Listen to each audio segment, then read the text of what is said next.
What is Neon Odyssey? That's a great question. Neon Odyssey is our space opera science fantasy supplement to Dungeons & Dragons 5.5 edition.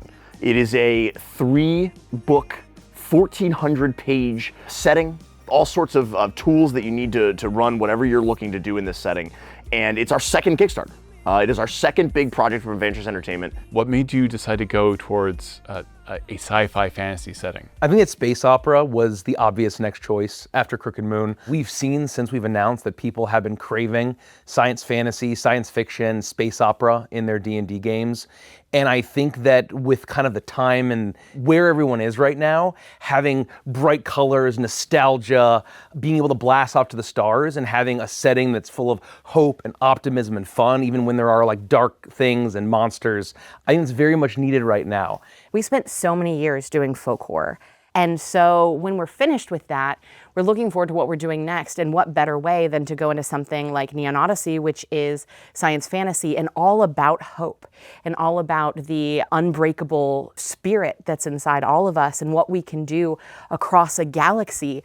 And it was just a beautiful transition from where we were with Crooked Moon into where we want to go. We've said forever, we always want to play at the table the stories that we want to tell, and we kind of realized that the tools to tell the kind of story that we wanted to tell just weren't really there. And we knew all these things from our childhood that we absolutely loved, that we wanted to draw on, that we wanted to bring into the game. And we were like, hey, I think we can do that. I think once we figured out that the hook and the keystone of Neon Odyssey would be the nostalgia of that time period from like 1977 to 2004, that would be the really strong hook. That was where I was all in, and where I didn't want to just be another sci-fi setting that's just spaceships and laser beams and alien worlds.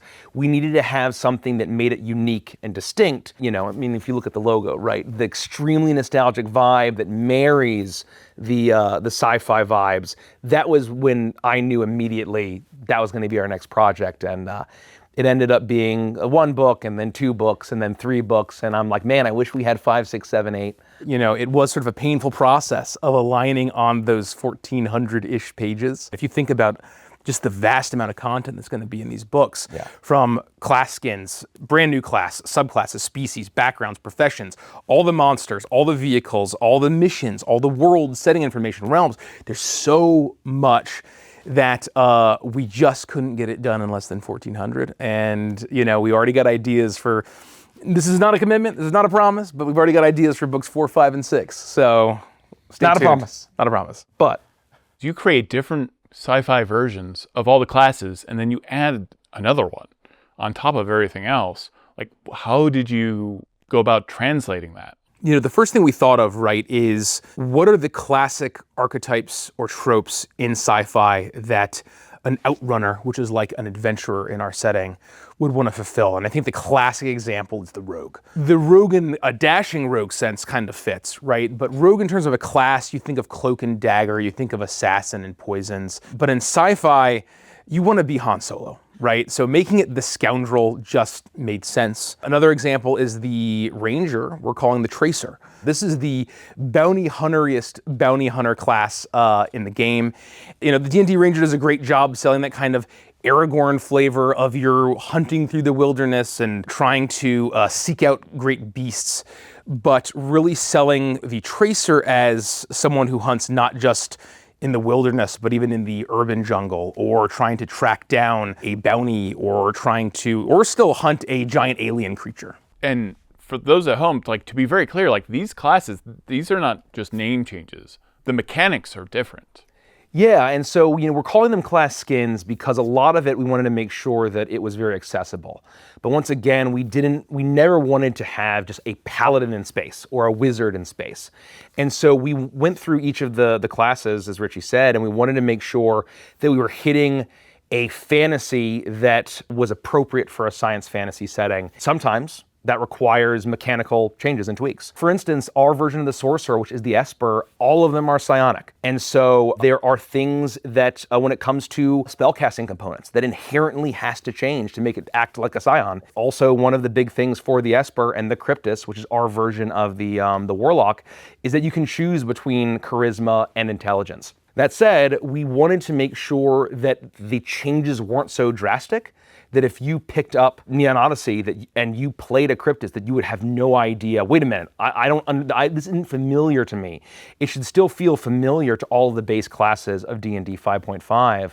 One change also that I love is our Juggernaut. The Juggernaut is our version of the Barbarian, and in a setting where people have laser guns and laser weapons that deal radiant damage, or you can go and buy fire grenades that deal fire damage a lot easier than it is in a medieval fantasy setting, we had to be able to change rage, which we're calling Surge, to be able to deal with that. So when you activate your Surge, you just choose 3 damage types. And it's not all of them, you can't be resistant to force, but you can choose Radiant in that. You can choose Lightning, which is our plasma damage is lightning damage. It adds a bit more strategic and thought work into the Barbarian chassis, which as someone who plays a Barbarian regularly, I'm very excited about.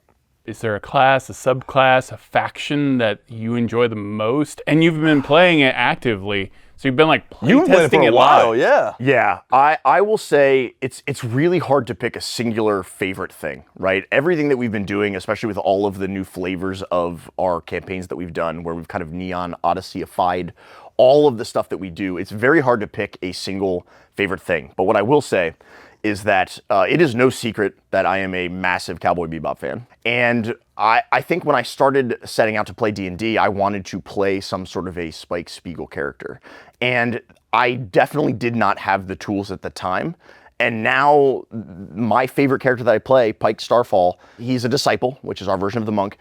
He just feels like he is this, karate master. He goes with the flow. He is cool. He fits the setting of this beautiful space adventure as a bounty hunter. And I get to live the fantasy that I've always wanted to because of tools that we've created as publishers. And it's just the coolest thing for me. Beyond like kind of having your own take on every class in D&D, you also have the machinist. Yeah, I mean, I think, for me, having a tech class was a no-brainer. You could definitely call it the spiritual successor to the Artificer in this setting. But, we wanted to make it a brand new and fresh feeling class. And our lead game designer, Dan Dillon, I just knew could absolutely nail a Technomancer in the style and flavor that would really sell this setting. It's one of my personal favorite archetypes of all time, and I've played the Artificer before. I played a lot of variations of that kind of Technomancer. The most important thing that we wanted to communicate is that the Machinist was the hardware version and kind of counterpart to the Grid Runner, which was the software kind of flavored class. And so it wasn't just all tech wholesale. It was very much the Machinists are the ones that are building things and very, very real physical things. They're not necessarily coding in computers. That's what the Grid Runner's doing. Now, going beyond class, then you have all these opportunities with the subclasses to make things even more unique. So where you have some necessary changes to classes themselves, we've got brand new subclasses flat out. Yeah, and we knew that in order to fill a galaxy, to fill a setting as huge as the Stardust Rhapsody, the setting of Neon Odyssey, we knew that we wanted people to be able to play campaigns for years and feel like they can hit their player fantasies. So that's how we landed on 52 subclasses. We knew that we had to have 4 subclasses for every single class, and I think that is probably one of the most fun things that we've done, was aligning on and finalizing that final list of 52 and just the design work. We have a big team of designers led by Dan Dillon, and working with them to bring this huge number of flavors and themes has been an unbelievable joy. And one of my favorite things in our Neon Odyssey Discord server is seeing people, I want to play a character that's kind of like this. I'm like, we have a subclass for that. Oh, I want to play a character that's kind of like this. I don't know if I can. We have a subclass for that. And I haven't really seen any character concepts where we haven't had a subclass for that player fantasy. And sometimes you need to do a little bit of creative retheming depending on how out there and bizarre or specific your idea is. But I think across all 52 of these, we really hit a lot of fantasies and check a lot of boxes across the space opera genre. I've gotten to taste a number of different subclasses on and off the screen, and I have to say, far and away, the Hypercoder, the Grid Runner Hypercoder that I get to play with Ziggy is not just my favorite subclass in Neon Odyssey, but perhaps my favorite subclass ever. It is so fun.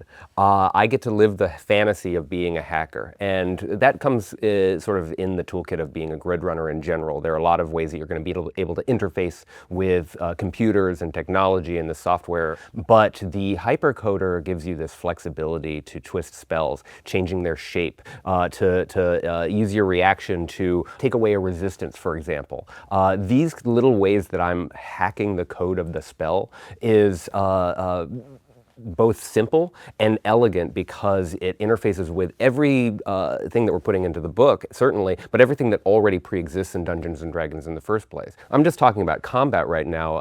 There are other social features that I also enjoy very much in terms of the subclass, but that has been an endless fountain of joy for me. It's such a fun subclass. A lot of people have some things to say about the Ranger in Dungeons and Dragons, and I've had the I've had the opportunity to play one myself in classic fantasy Dungeons and Dragons. And what I will say, not only about the Stardust Human, but about the Tracer, which is our version of the Ranger, is that it is some of the most fun I've had at the table.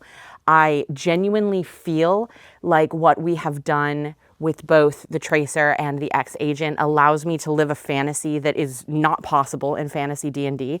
But you would generally think, oh, I'm playing a human, and I think there's this kind of misconception that playing a human character is the boring thing to pick, or you do it for stat purposes, etc. But what we've done with Stardust Human is we've made them feel special, and we've made them feel like the touch of the cosmic stardust out there has infused you with just a little bit of magic. I'm so glad you're saying this. Which is so, I'm so glad. Cool to play. It's shocking, but I actually, I know that the favorite species question is coming. And I look at the Stardust Human and I go, wow, even the human is Really excellent. Cool. And that really is wild. And very much thanks to the incredible designers that we have, especially Dan. Oh yeah, huge thanks to Dan. You're the lead designer on all of Yes. this, and you also have like a crew of designers that are like crunching away at this. Yeah, we're working with some really fantastic freelance game designers who are working on a lot of these things with us, a lot of subclasses, a lot of monsters, world gazetteer write-ups, all realms, all kinds of cool stuff. We're working with people like Brandis Stoddard, Eugenio Vargas, Sarah Madsen, Emmelwind, who's done a lot of work for people like Griffin Saddlebag, Loot Tavern. It's amazing. Tamor Raymond, old Wizards colleague of mine, so it's fantastic to get to work with Tamor again. That's amazing. And speaking of other ex-Wizards I'm working with, we also got Ari Levitch and Adam Lee working on it too with us. It's been fantastic. It does kind of feel like the band got back together to make this. One of the very best things about Wizards in general is the people that you get to work with. And so when I found out that Dan Dillon's there, and now I get to see your face again, and there are some other awesome little players that we've seen here and there, it's like coming home again.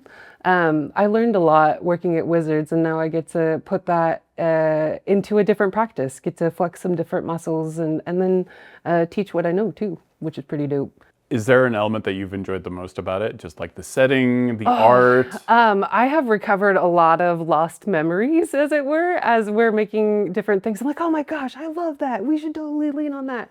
And luckily, Mikey and Richie and everybody that we're working with has been just enthusiastic. Yes, this sounds amazing. There are certain tropes that we kind of like to have, like, you know, laser guns that go pew and stuff like that. But like, you know, like people like space combat. People want to race. People want to become bounty hunters.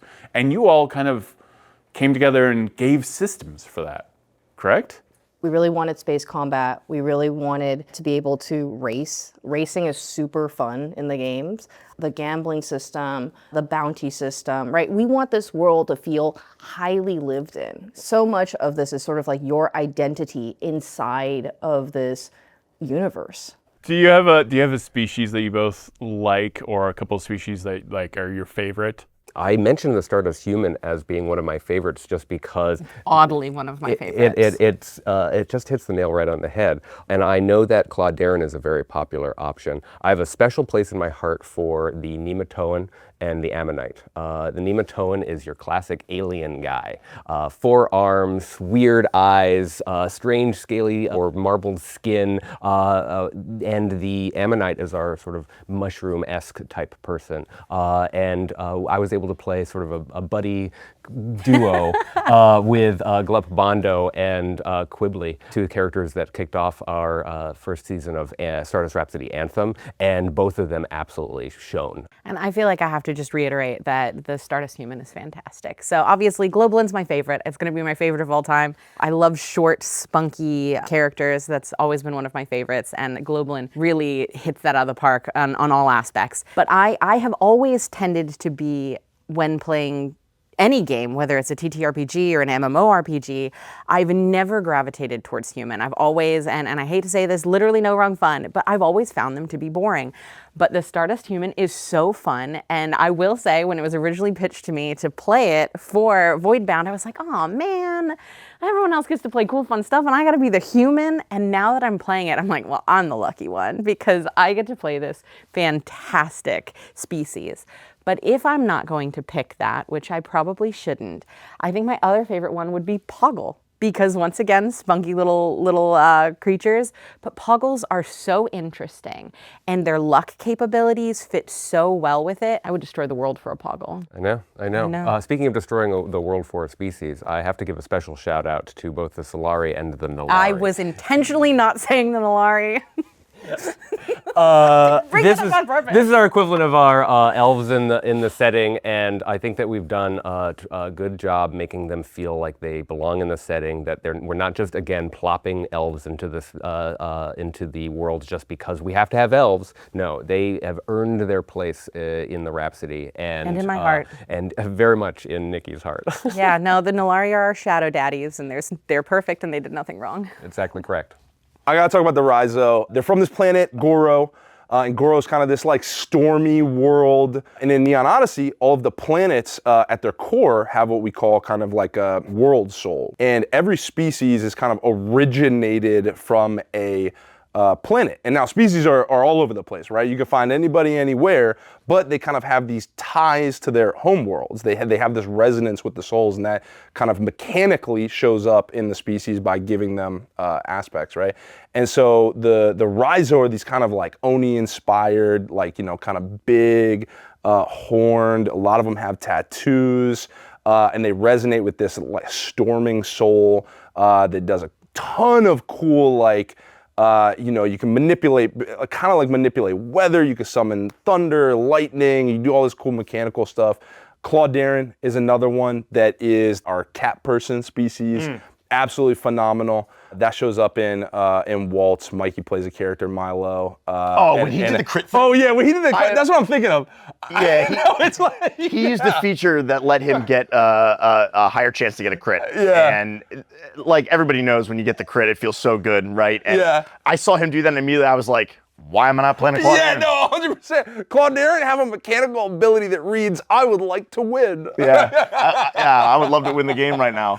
And the last one I'll call out, we've also been playing this, and I'm having so much fun with this species. And I think this really kind of goes to an earlier point of how you can play just this one species and get so many different flavors out of it, is the Bitling. Oh, good call. Which is kind of our like old school video game inspired. It's like our Animal mascot. It's our animal mascot video game, you know, like your Rayman, your Crash Bandicoot, your Banjo-Kazooie. Sonic, you know, and they could take on kind of the animalistic forms, and all of their attributes are very like video game-esque, right? So I get, whenever a creature dies around me, I can pick up a token. Yeah. I can pick up a video game token that I kind of keep in a stash, and then I can expend them to drop things like checkpoints, to do other things, to kind of, you know, just mechanically enact these kind of like, you know, your classic super video game kind of power-ups. And they come in 3 prime pillars, right? Strength, speed, and flight. And that shows up in a whole bunch of cool different ways. But we're playing a campaign right now where, and this is why I say it, where every single one of us is playing a bitling, and it's all so different. You know, obviously look totally different, the flavors are totally different, the species mechanics are obviously all there and unified, but it's just the kind of adventure you get out of it is so crazy. So that's one of my absolute favorites. So there are professions in this. Professions, yeah. Professions is a new optional system we're adding. So there are a lot of games where you have to kind of make decisions about what you want your character to be good at. And sometimes it's like, well, I'm going to play the pilot. Okay, so you put all your character stuff into being the best at piloting, and now you suck at everything else. Yeah. And if you get into a gunfight, you're a liability, right? If you're not in your fighter ship, you are not helpful. That is the last thing we want here. We don't want you to have to give up your soldierness to be a pilot. Right? And so that is where professions come in. Professions are these specific extra feat tracks that you don't have to spend your normal feat slots if you are opting into the profession system. At level 1, when you take a profession, you get this introductory feat. As an example, for the ace pilot, you will get to pick a class of starships to be proficient in. So maybe you're proficient with all starfighters. And then it'll give you another little benefit, like perhaps you can make your vehicle dash as a bonus action. Okay, but they're not taking up a feat. They are not. They are feats themselves, but they're a special track that if you opt into this system, you get in addition to standard feats. Perfect, yeah, because you don't want people to have to choose between that and like their normal feat progression on something. But that is another layer of complexity to bolt on if you want to opt into it. And we're aware that maybe that's not going to be everyone's cup of tea. So we are going to offer an option to where you can use normal feat slots to get some of that functionality if you don't want to use professions. Do we have other feats as well? We've got new sci-fi. Well, so we talked about the profession feats, but we've got origin feats, we've got general feats, we've got epic boons, we've got maybe some new fighting style feats if something from the player's handbook doesn't quite fit our guns and spaceships aesthetic. And then on top of all this, do we have like new weapon masteries? We do have a couple new weapon properties. Okay. So for instance, I think we've talked before about the powered property that's going to boost your melee weapons if you have a power cell slotted into it. You could have like a vibro blade, or maybe it charges with energy. You know, maybe you electrify your flail, or it has kind of magnetic gyros that increase its oomph when you swing it, but it takes power to do that. So we also have, for some of our ranged weapons, we have the scatter property, which is going to go along with our shotguns. Where, say, you don't want to shoot one person with your shotgun, you want to lay down some pain in a hallway, you can do that and create a cone with your shotgun. A burst for an automatic weapon where you want to, That's amazing. Yeah. How do you make sci-fi spells?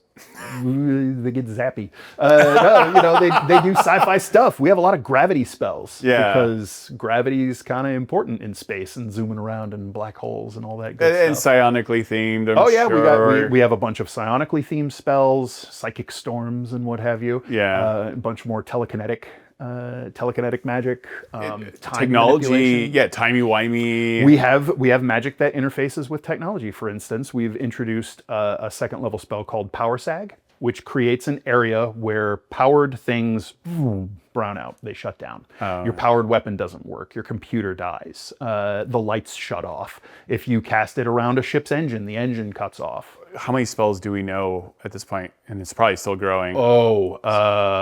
I mean, easily over 50, maybe all told.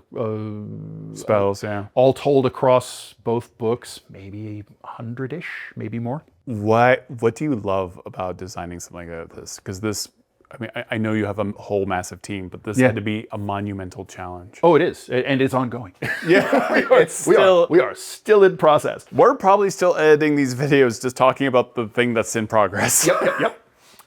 No, what I love about it is spells become so versatile and modular, because you can take Fireball, your classic standard iconic kaboom spell from D&D, right? Like the gold standard. How many different ways can you describe a fireball?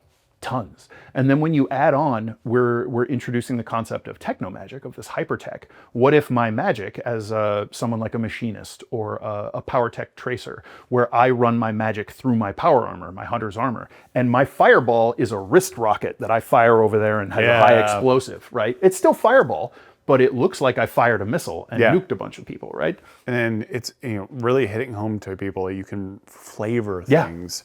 And we're going to have a section in the book that's like, hey, here's how we suggest modifying and flavoring and skinning your magic in a way to suit not only the genre, not only the campaign, but your specific character and how you interface with it. Well, how does this universe work? Because there are different realms. There is a way that kind of magic works. So can you tell me a little bit more about this universe? Basically, there's a broad galaxy. It's a single galaxy, and the way that it works is that it is surrounded by this, almost like this cocoon called Agathos, that is the realm of the stars. And all the stars that you see and all the constellations, they are all in Agathos, and that's the realm of the gods and other celestial beings that serve the gods. There are 12 gods of Agathos. They all each have their own tenets and areas that they're responsible for. And outside of that, they are basically protecting from the abyssal void. And these strange, eldritch deep sea beings called the Deep and other aberrations are in the abyssal void. And it's the barrier of the stars that protect the galaxy against that. That's really from before the galaxy was created, before the song of creation was sung, and the Stardust Rhapsody came into being. And the whole setting is very music inspired, and I think that music is such an important thing to all of us at Evantris, but also it's a really important thing, I think, to science fantasy, and Cowboy Bebop is one of our huge inspirations here.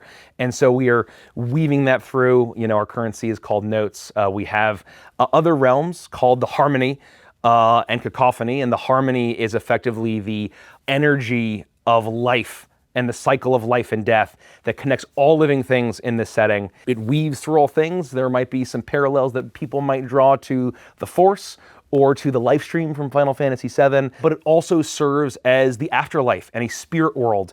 And then there's a corruption of that called Cacophony, and that's our version of hell in the lower planes. And there are 4 different tones of that. And there's Thrill, which is our demon circus. There's Entropy, which is kind of our demonic, fiendish, gothic Halloween vibes. We have Instinct, which is your classic killer bugs that are endlessly swarming like your Starship Troopers. And then we have Progress, which is our demon machines, very much akin to War of the Worlds tripods, Terminator, the Sentinels from the Matrix. All of that. And so if you want to have fiends, there's 4 different flavors that you can have, and maybe tap into the 4 different powers of the Discordant. And I think, the goal here, right, in general was, while it's a big lift already to basically change the genre of D&D from fantasy to sci-fi, we still wanted to give folks that were familiar with D&D those familiar handholds. We need heaven, we need hell, or the upper planes and lower planes. We need the Feywild. We need to justify magic. And if technology is magic in the setting and magic is technology, then a digital realm to kind of justify that was a no-brainer. And making our version of the wizard a techno mage, the grid runner, also made sense and felt flavorful and unique to the setting. So when folks pick this up, it'll feel new, refreshing, like its own thing, but they'll still see, oh, they didn't invent a million different damage types. They didn't invent a million different creature types. Or status effects. Yeah, or status effects, conditions, that sort of thing. Yeah, and you mentioned the magic of the hypergrid, which is, Derek is always saying that the galaxy came Wi-Fi enabled. So there is this digital realm that connects to all technology in the setting. It also, those who are able to code into it or hack into it can basically alter reality. And you can also visit there like you might in Tron or the Matrix, this digital world. And spun off from that, you mentioned our version of the Feywild, which is Arcadia, which is the realm of not just video games of all varieties, but also the whimsy of your Lisa Frank colorful vibes, imagination, Saturday morning cartoons, and just absolute creative absurdity and the maximalism of the time period that we're super influenced by. There's a lot more to it, but we basically had to make sure that we were able to have enough areas and themes to tap into, not just to have a variety of power sources for all of our classes and subclasses, but also just so D&D would slot into a science fantasy setting. Perfect. And on top of all this, I'm assuming equipment, spells. Oh, yeah. All unique to this setting, correct? Yeah, I mean, Vehicles, obviously. Oh, yeah, tons of vehicles, and making sure that you have the option to customize them. Making sure that you can make your vehicle your own. I think that's a classic fantasy of, you have Spike Spiegel and he's got the swordfish too. And it's very much his, and there's modifications that were made. And we want each group of Outrunners and each character, if they choose to have an individual starfighter or a transport that the group shares, to feel like it's their own and it feels unique compared to another campaigns or another groups. There's a million different ways that you can have a vehicle. There's small starships, big starships. There's mechs. Everybody loves Gundam and Robotech, and we wanted to give that fantasy as well. There's transports, there's race cars, there's motorcycles, and all of these sort of modern or sci-fi vehicles we wanted to let players be able to interact with. But then once you have those vehicles and you're upgrading them, you're adding weapons to them, you need vehicles to encounter and fight. We're going to have vehicles across all 3 books, and I think once all is said and done, we'll have anywhere between 200, 300, if not more, vehicles from on the player and GM side to explore. You can't have a sci-fi setting without a bunch of tech equipment, and honestly kind of overhauling the weapon system for D&D 5.5 and adding strength-based guns and range weapons, things like that, and figuring out what are the fantasies that we are missing that aren't covered by 5.5 that we need to add, and what are all of the tropes across sci-fi for all the different gun types and all the different sci-fi weapon types. Can we make sure that those are represented either through basic weapons or basic weapon types? Or if it's something that's really specific, we have to have a magic item that at least allows you to hit that fantasy. So you have vehicles as essentially monsters. On top of that, lots of other monsters. We have more than 200 of them. And, like I said, we need to account for all of the creature types that's in Dungeons & Dragons, and all of those are represented in our bestiary. And we're hitting a lot of tropes. We wear our influences on our sleeve. And so if you want to fight an evil animatronic in an abandoned pizza place, you can do that. And we wanted to make sure that Crooked Moon was so heavily rooted in the singular narrative adventure campaign, the adventure path, that so much of it was tailored to that singular experience. We wanted to have basically have our bestiary be a toolbox where you could customize and pick and choose cafeteria style to have an endless number of adventures that cover the widest variety of space opera adventures. It was wild how well the Crooked Moon did. And this is 3 entire books now. Yeah. It feels like you've just kind of upped the ante. Yeah, we, as a group of friends and as Adventurous Entertainment, we always say we don't know how to half-ass anything. We can only whole-ass everything. And so, while that's kind of a jokey thing to say, the truth behind the matter is that we want to deliver the highest quality product we possibly can. We want people to hold a book, open it, and be like, man, this is the coolest thing I've ever read, and I can't wait to play it, and I have so much fun with it, because it fills some niche that I didn't have access to, whether it's folk horror, which we felt was very underserved, or whether it's science fantasy, which we also feel like doesn't have the flavor that we personally were looking for. With how wildly successful the Crooked Moon was, we're not going to rest on our laurels. It's just now we can go beyond. We just have to keep pushing. I believed then, and I believe now, that when the project funds, when we are able to deliver these books sometime in the future, that people are going to hold them and feel something very, very special. At least I genuinely believe that in my heart. I think it's very easy to say. We've said this on stream. This is not a secret. But we make the products that we want, and we always look to deliver on executing that vibe as absolutely immaculately as we can, right? We're very proud of the Crooked Moon, and obviously we're thankful for how successful it was. We love that the people showed out for it, that they wanted it, right? But the Crooked Moon was born, like most things are, most of the works we've done so far was born of a campaign we played at the table, Edge of Midnight, our least popular campaign, or one of them, one of our least popular campaigns, right? And we said, well, you know what? We love folk horror, and we think that there's a gap there. And so we want to put that out, right?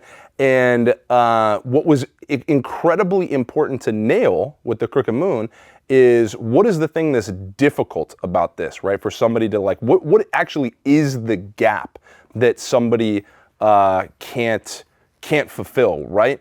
And it's how do you articulate folk horror, right? That's what we have to solve for. That's what we have to deliver. But that's not the point of this, right? What we have to try and solve for is all these other handholds of how do you take an adventure into the stars, and to do that, you have to build a galaxy. You just absolutely have to fill out this space so people can live, they can breathe in it, they can do what they want, you know. And so that's kind of why we've always made products for ourselves. We make the things that we want to play. We make the things that are born of our special interests. And at the end of the day, we just hope that, you know, when it comes out, we hope that everybody loves the things that we love. And here's what I'll say, right? Like, it's a lot. Obviously, it's a giant, massive undertaking. But a wise man once said, you know, we're never scared. Yeah, a very wise man. Never scared. Beyond like kind of having your own take on every class in D&D, you also have the machinist. Yeah, I mean, I think, you know, for me, having a tech class was a no-brainer. You could definitely call it the spiritual successor to the artificer in this setting. The most important thing that we wanted to communicate is that the machinist was the hardware version and kind of counterpart to the grid runner, which was the software kind of flavored class. And so it wasn't just all tech wholesale. It was very much the machinists are the ones that are building things, and very, very real physical things. They're not necessarily coding in computers. That's what the grid runner's doing. What are some of the subclasses that we find in the machinist? One of my personal favorite subclasses that I've actually been playing for over a year now, and you can see Rhett back here, he's a grav gunner. These are machinists that specialize in very high-tech gravity equipment, and particular a grav gun or a grav cannon. These are giant weapons of war. They're miniguns, they're Gatling guns, anything that's massive and handheld. But because of the gravity tech, even these things that shouldn't be able to be carried by anybody, they don't feel nearly as heavy because the gravity is being assisted by this high tech. And really, this is our weapon-focused machinist subclass. You can shoot disintegrating beams, gravity pulses, you're knocking people down, you're pulling them in, you're pushing them back. All of your fun gravity flavor tied to a giant gun. This is the one for you. Our next subclass is the Riveter. I love turret classes and subclasses and turret characters across fiction. And we knew that one of our baseline machinist subclasses had to be the Riveter. They can, in an instant, pop down a turret in place. Then they can go over there, pop down another turret, and they can cast spells from their turret. They can have their turret shoot at things whenever an enemy walks into their firing range. They can see through their turret. We really wanted to have a kind of battlefield control machinist subclass in the Outrunner's Handbook. And now to very fun subclasses. We had to have a mad scientist machinist that loves explosions, that loves strange gadgets. We had to be able to have the Thinginator and the mysterious concoctions of the exploding grenades. This is the Boom Doctor. And this is your Dr. Doofenshmirtz, your Professor Farnsworth, your Doomsday Device, explosion-loving, wild, strange scientist of a machinist. You even have a raid gun that does a random effect, and if you roll a 1 or a 20 when firing it, it explodes. You bring a little bit of chaos to the game, which I think is why it's one of my favorites. It's the one I've been playing in the Voidbound campaign. And then, of course, you can't have a machinist without having a robot buddy. And while all machinists can have a small robotic familiar, these are the machinists that really specialize in building robots that are a lot more specialized, more powerful, that are their constant companion. We wanted to make sure that if you wanted to have to play a pet class where your pet is a robot, we had to give you that fantasy.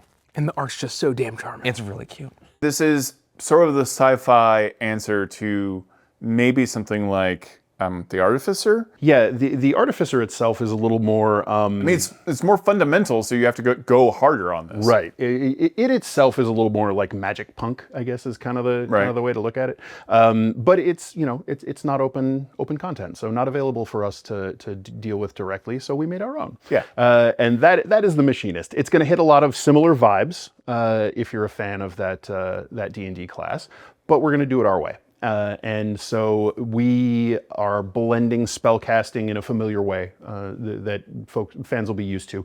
And we're also adding the concept of hypertech schematics. Hypertech is just a fancy term we're using for technological or techno-magic based magic items. So if you had a wand of magic missiles, and for you it looks like a special attachment you put on a laser pistol and it blasts these seeking force bolts out, that is a hypertech wand of magic missiles. How's that mechanically different though? That particular wand doesn't differ mechanically at all. Works exactly like your wand of magic missiles, and it's just couched in these technological terms instead of pure magic ones. Gotcha. In Neon Odyssey, super advanced technology is magic at its core, because this world, this galaxy, is fundamentally magical. Yeah. And so our machinist can do things like enhance their equipment or their allies' equipment with some fun effects. For instance, one of the ones that I love, and it's subtle, I think it's going to be a little bit of a sleeper, but people are going to, I think people will see why this is important. But they can put atmosphere seals on your armor. Oh, wow. Okay. Or on a device that you can carry with you. They don't always have to put it on existing gear. And so those atmosphere seals are going to protect you from hostile environments, give you clean air to breathe, and in space, that's going to be very important, because space in Neon Odyssey is not empty. It is full of a substance called ether, which you can breathe and hear sounds and explosions in it and have your cinematic space battle fights and not worry about everything is silent. But if you're exposed to it, that's very, very bad. Ether exposure is lethal before too long. So there is a reason you need your why spacesuit. the characters in the artwork have spacesuits on. Correct. Right. Yeah. And so if you don't have a big bulky spacesuit handy, or it's an emergency and someone needs it in a pinch, the machinist can hand you an atmosphere seal and you'll be okay. What are the subclasses to kind of supplement Sure. the building blocks of the sci-fi wish fulfillment? In book 1, the machinist is going to give you the grav gunner and the riveter. The grav gunner, I guess you could probably guess. Yeah. You have a grav gun. Yeah. So you build a special heavy weapon called a grav gun, and it's based around some sort of gravity phenomenon or singularity. Think big gun powered by little black hole. Right. Yeah. So it deals force damage. The grav gunners are expert at using it, and it comes with fun secondary fire modes where you can change how much of this gravity anomaly you're focusing and drawing on, and how you can create great pushing cones or pulling cones of gravity to blast people back or pull them in close if you want to. In fact, there was a game session played just a couple of weeks ago where one of the party was grappled by terrible, horrible rogue animatronics and was about to have terrible things happen to them, and the grav gunner gravity pulled them both back, and so the party was able to rescue their grid runner buddy. That's amazing. There's also the disruptor beam, which is a hyper-focused beam of gravity energy that disintegrates matter. Can blow through objects and cover. Always a winner? Yep. And then there's the suppressing fire, which lays down a big field of gravity bolts and can not only do a little bit of damage to enemies in it, but can also knock them over. And those cool secondary fire modes, that's a bonus action. Perfect. What are the other three? Yeah, so the other book 1 subclass is the Riveter. They are someone who builds turrets primarily. So they're going to build turrets to protect their allies and control the battlefield. Once they create a turret, they can remotely operate it if they're within a certain range, or if they either maybe have something better to do with their turn, or if they're out of range of the turret, one of their allies can jump on it and use it. How do you work with expanding upon that as you level up? Well, the easiest one is more turrets. So at higher levels, the Riveter will be able to have 2 turrets out at one time and operate them both. And different effects on these turrets, I assume? There are, yeah. You have your standard attacks where it fires rivets, appropriate to its name, and that's your standard single attack. It can also fire plasma rockets, which will lay down some explosive area of ionized energy damage. And then we've got 2 more in Overdrive. So we have the Boom Doctor and the Botnik. The Boom Doctor? The Boom Doctor. answer. So the Boom Doctor is a machinist who loves unstable concoctions. Oh my god! So they can This make is some Fallout stuff, man. yeah. It's a little bit Fallout. It's a little bit weird scientist. It's a little bit unhinged technological exploration. Perfect. If you wanted to Doofenshmirtz it a little bit and be so wacky with it, you could. Yeah. You don't have to twirl mustache, really. But the Boom Doctor creates these unstable concoctions, these compounds, and they can use it to quickly improvise explosives that deal various types of damage. My favorite part about this one is it creates 2 different types of damage, and you track those dice separately when you roll them, because if you roll doubles, it adds a special effect based on whatever your damage type is. Tough. So like fire might make things start burning. Acid could, as a for instance, the fumes could poison you, to give you the poison condition, to debilitate you for a while. That's a lovely. lot of fun. But what weird scientist would be complete without being able to make strange gadgets and devices like shrink rays and freeze rays and turning things into other things? So they're all about inventions, and those inventions can sometimes explode, and they sometimes do fun, wondrous things. That's amazing. And we've got one more. We got one more. Last one is the Botnik. Okay. So if you want to play a machinist who is a robot builder and build yourself a little technological buddy, this is the subclass for you, because you're going to build a companion robot. You'll be able to choose different sort of play styles for it, where it can be sort of tankier, or it can be more focused on damage, and then you'll be able to add fun extras to it as you go up in levels. You'll be able to add some different attacks, give it some different abilities, maybe some healing ability to deliver some first aid stims to allies around them. And as you level up, that kind of scales with you, I assume. Oh yeah. So people are familiar with the awesome sort of companion creature tech that's in 5.5, and we're building right on top of that. Okay, that's perfect. Yeah. I mean, that's such a fantasy. I mean, everyone wants, first off, having a droid is amazing. Yeah. And if you young kids don't know what Black Hole is the most boy. messed up Disney film made ever. You can still see the strings when they're in zero gravity, but Maximilian is a red robot, and somehow Terrifying. hell is involved at the end of this. But he has propeller arms, and they show them being used. But, they also have happy floaty robots. It's fine. That is also true. Actually, boy, they go the full range on They do. robots. They contain multitudes. Here's something that's cuter than R2, and here's something that should not be in this film.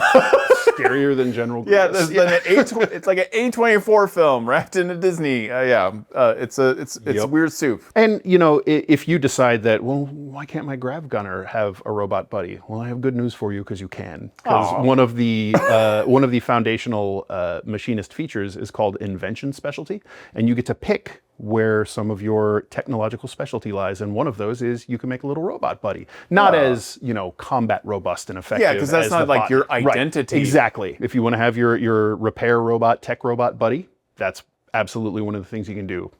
Capturing a sci-fi fantasy ranger, we've got that here, and if you love bounty hunting, this is kind of the class reskin for you in a sci-fi fantasy setting, correct? That's called the Tracer, and these are the ultimate hunters. They have a supernatural instinct of the hunter, no matter what they're seeking. This is the bounty hunteriest bounty hunter class in the game. The D&D Ranger does a great job selling that kind of Aragorn flavor of your hunting through the wilderness and trying to seek out great beasts, but really selling the Tracer as someone who hunts not just in the wilderness, but even in the urban jungle, or trying to track down a bounty or hunt a giant alien creature. And so we have the Bloodhound, that is your classic detective, your Blade Runner, your ultimate bounty hunter seeking people. They're navigating not necessarily jungles in the wilds, but the concrete jungles. They're navigating cities. They're working with people. They're able to use their wiles to help either intimidate or persuade or interrogate witnesses to get a good lead. So we want to make sure we captured, if you are playing a noir-themed detective, we have the subclass for you. And we also wanted to have the classic fantasy of getting into a suit of armor, having the cool upgrades, blasting foes with your arm cannon, and that is the power tech. You have your ultimate Mandalorian or Samus fantasy here, where you can get a suit of armor that is effectively a second skin for you, that you're able to choose all the upgrades, and you're finding the bounties or whatever it is that you're hunting, and you're choosing the right upgrade for the job. Next, we have the X-Agent. These are specialists in alien technology. They are uncovering secrets of the universe, whether it's through study or discovering alien artifacts or high-tech weapons. And they have a little bit of a cryptist flavor to them. They can cast spells similar to cryptists, and they're able to empower their weapons into occult tech, which lets them be able to either disintegrate their foes or deal extra psychic damage and beyond. This is your classic X-Files, Hellboy, SCP fantasy where, you know, you're probably part of some cool secret organization that wants to keep a containment on dangerous alien life forms. And finally, this is our version of the classic wilderness tracker, but we threw in dinosaurs because dinosaurs are cool as hell. This is the Proto-Stalker. Let's go. This is one of our pet subclasses. This is your classic big game hunter, your sort of park warden or ranger, or maybe you're a conservationist and you really like dinos and you fight side by side with your dino buddy of any flavor you like. Well, we'll have options for any of your favorites. This is really going to be kind of the most wilderness and elemental based subclass, where if you want to really live that fantasy of you're tracking through the jungle and maybe you're trying to take out a giant alien beast with your best friend, this is the one for you.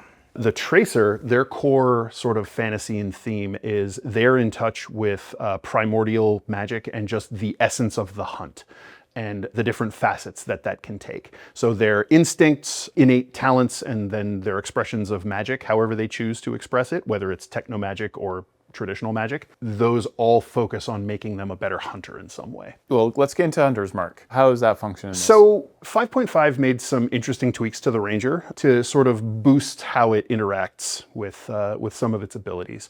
Notably the change from like favorite enemy to the Hunter's Mark ability. So we take that a little bit of a step further. Given the prevalence of so much extra ranged damage that you're going to be having to deal with, maintaining concentration on spells might be a problem. And so we have added a feature at a lower level that allows the Tracer to maintain concentration on their Hunter's Mark spell even if they take damage. Damage can't break their concentration on it.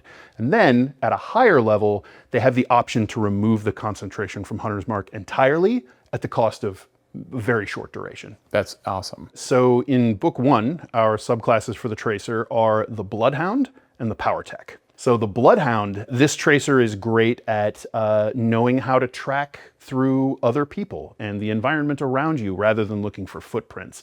They look for the traces that you leave in your community and they follow you that way. So when you say traces in the community, like even your digital footprint? It could be expressed that way, yeah, or just your very presence that you like. But like, imagine instead of making a wisdom survival check to track someone, you make a charisma persuasion or intelligence investigation, or if you're feeling saucy, a charisma investigation as you get people to open up to you and put the clues together to find out where this person has been and where they're holding up. They call you Blade Runner. Yes, that is a good touchstone. Tell me about the second one. So the Power Tech. This one is close to my heart. They dip into a little bit of machinist flavor because they create this hunter's armor that becomes sort of a magical extension of them. If you can think of, any power armored bounty hunter from any number of properties that you might think of. Who can I think of? Someone who might have something like a jetpack or a cool arm cannon. Yeah, you don't normally associate Rangers with having like heavy armor and stuff. Right. Like yeah. that. So this is a heavy armor Ranger. You have the option of doing heavy armor if you want to. You don't have to. Yeah. I will be. I invite you to join me. It's interesting that bounty hunters in general are such a big part of sci-fi. I mean, obviously Cowboy Bebop, but also Star Wars, everything. Yeah. Star Wars, yeah. Blade Runner. I mean, it's huge. Yeah, it's a massive thing. And I love it. Why do you think it is? I couldn't tell you. I absolutely adore bounty hunters. I think partially it was Boba Fett had one of the coolest helmets in all of Star Wars. Yeah. So, you know. Yeah, I mean, he's literally a sci-fi knight. Yeah.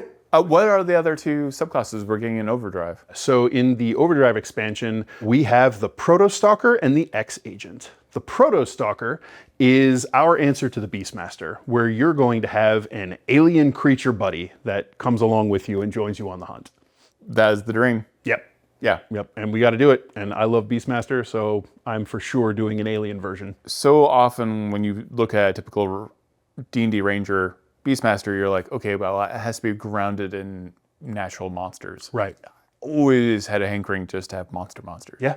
And do whatever you want to. And in that sci-fi setting, to be able to like, maybe this is a genetically engineered beast, Yeah. or this is an apex predator from a planet you happen to survive on. There's such narrative hooks. I mean, that can happen. If you want to do a more technologically based tracer Yeah. as your Proto-Stalker, we have a whole faction that's all about genetically modified monsters. So Yeah. no problem.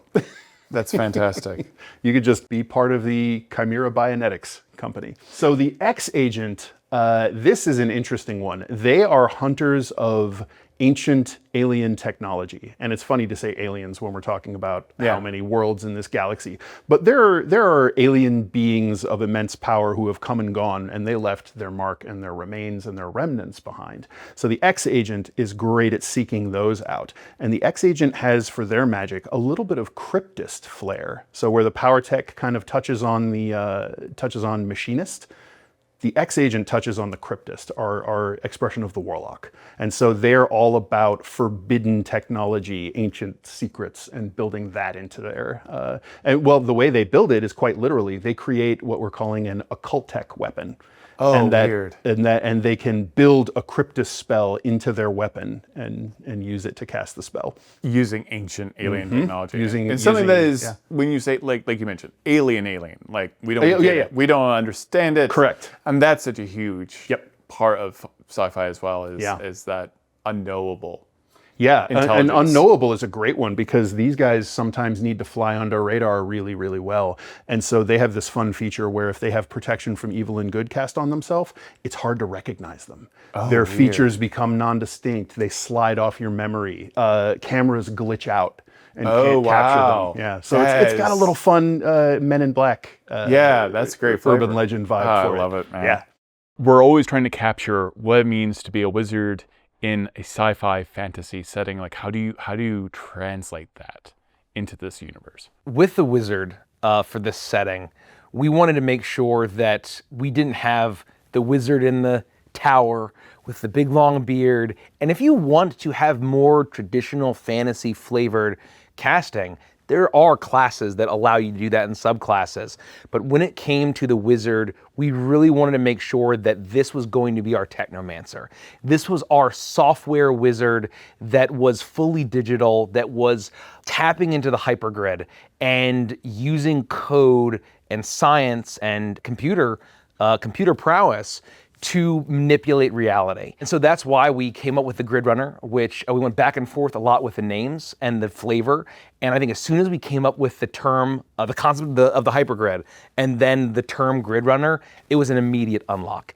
And so instead of a spell book, you have your hyperpad, where you can use any kind of device that you want. It can look like a Game Boy, it can look like a tablet, it can just be a keyboard or a console, however you want to do it.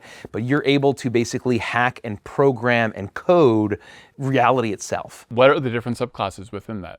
So we wanted to make sure we had your classic hacker, where you're the ultimate hacker's hacker. Every sort of grid runner is using their coding in order to cast magic and manipulate reality. The hypercoder is the ultimate coder. They are hacking, and when they're using their magic, they're running scripts to modify a cone into a sphere. They're changing damage types or ignoring resistances. They're modifying their spells, where they're so quick with their coding and their typing, they're able to manipulate how spells themselves work. And we thought that was a really good way to represent the ultimate magical hacker. And we wanted to make sure that we contrasted that with the virus. The virus is a grid runner that has taken a magical malware from the hypergrid, and they're using it to infect their enemies, weaken their defenses, cause incredible damage, and make sure that they're able to spread this virus and that they effectively take on the virus in their very core and also spread it to their allies in a way that doesn't harm them, but harms those that attack their allies. The next two subclasses that are in the Overdrive expansion are a little more kind of higher science fantasy. The first is, what is the conjuration wizard in Neon Odyssey? And this concept of hard light, we sort of learned was this ubiquitous thing in sci-fi, where you can sort of summon or code light that it kind of just materializes an object. The most classic example is Tron, where light cycles or light discs you're throwing around sort of materialize. And we thought being able to code and program and create things from the hypergrid itself, you can code a bike and jump on it and run around that leaves a trail of light that kind of creates walls that enemies can run into. You can create weapons that you're throwing or that you're attacking with. And the final subclass we thought was, you know, if you wanted to be an actual wizard, an actual video game Final Fantasy mage, we had to give you that opportunity. But because it is so video gamey, we tied it to the world of Arcadia, the realm of Arcadia. The hyperpad, your data pad, gets thrown out, and now you have an orb or a rod or a staff or a wand. Or a spell book. Or a spell book. You put on your robe and wizard hat. You put on your robe and wizard hat, and you're casting elemental spells, and you are your full classic video game wizard amped up to the nth degree. That was where we said, okay, you can have your bearded wizard in the tower, but it's going to be through the lens of it being such an extreme video game trope. One thing we're experimenting with right now is grid runners, unlike wizards, don't have verbal components on their spells. Because why would a coder have to chant? Yeah, That doesn't really make sense. Yeah, of course. But they can't cast spells if they don't have their hyperpad. And every single grid runner spell has a required material component that is their hyperpad. That's awesome. Yeah. Yeah, So- still staying on theme in a very different way. Staying on theme and taking away a huge vulnerability. So, you know, a silence spell doesn't suddenly shut down a grid runner, but adding a huge vulnerability. If you take away their hyperpad or you render it inoperative, they can't cast spells anymore. That's wild. Yeah. Yeah, but it thematically makes sense. I mean, It does. it's not, you know, And that's the theme leading the mechanics there. if you want to piss off a wizard, take away their spell book for one session. I did it once. I'll never do it again. I was just testing them. It's so expensive, don't do it. Well, let's talk about the subclasses. Yeah, let's talk about within this. subclasses. So in book one, we have the hypercoder and the virus.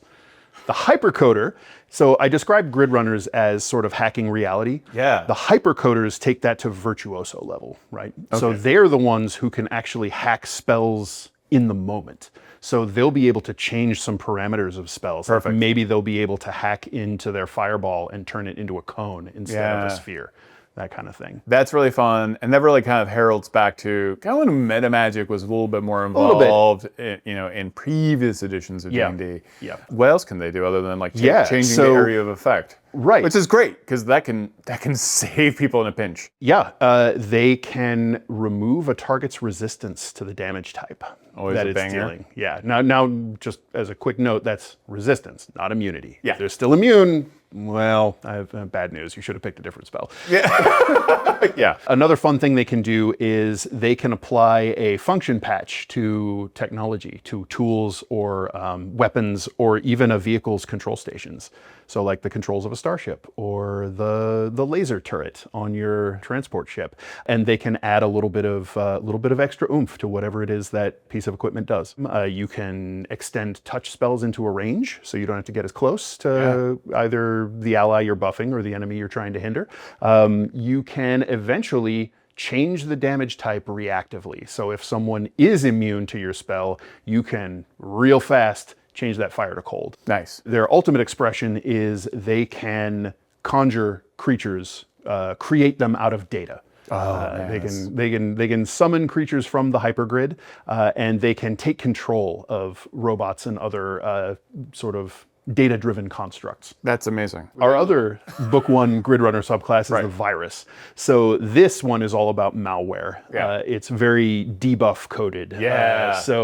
You can sort of wrap yourself and your allies in malicious code, and when a creature attacks them, it reacts and jumps to them and then causes them all sorts of distress.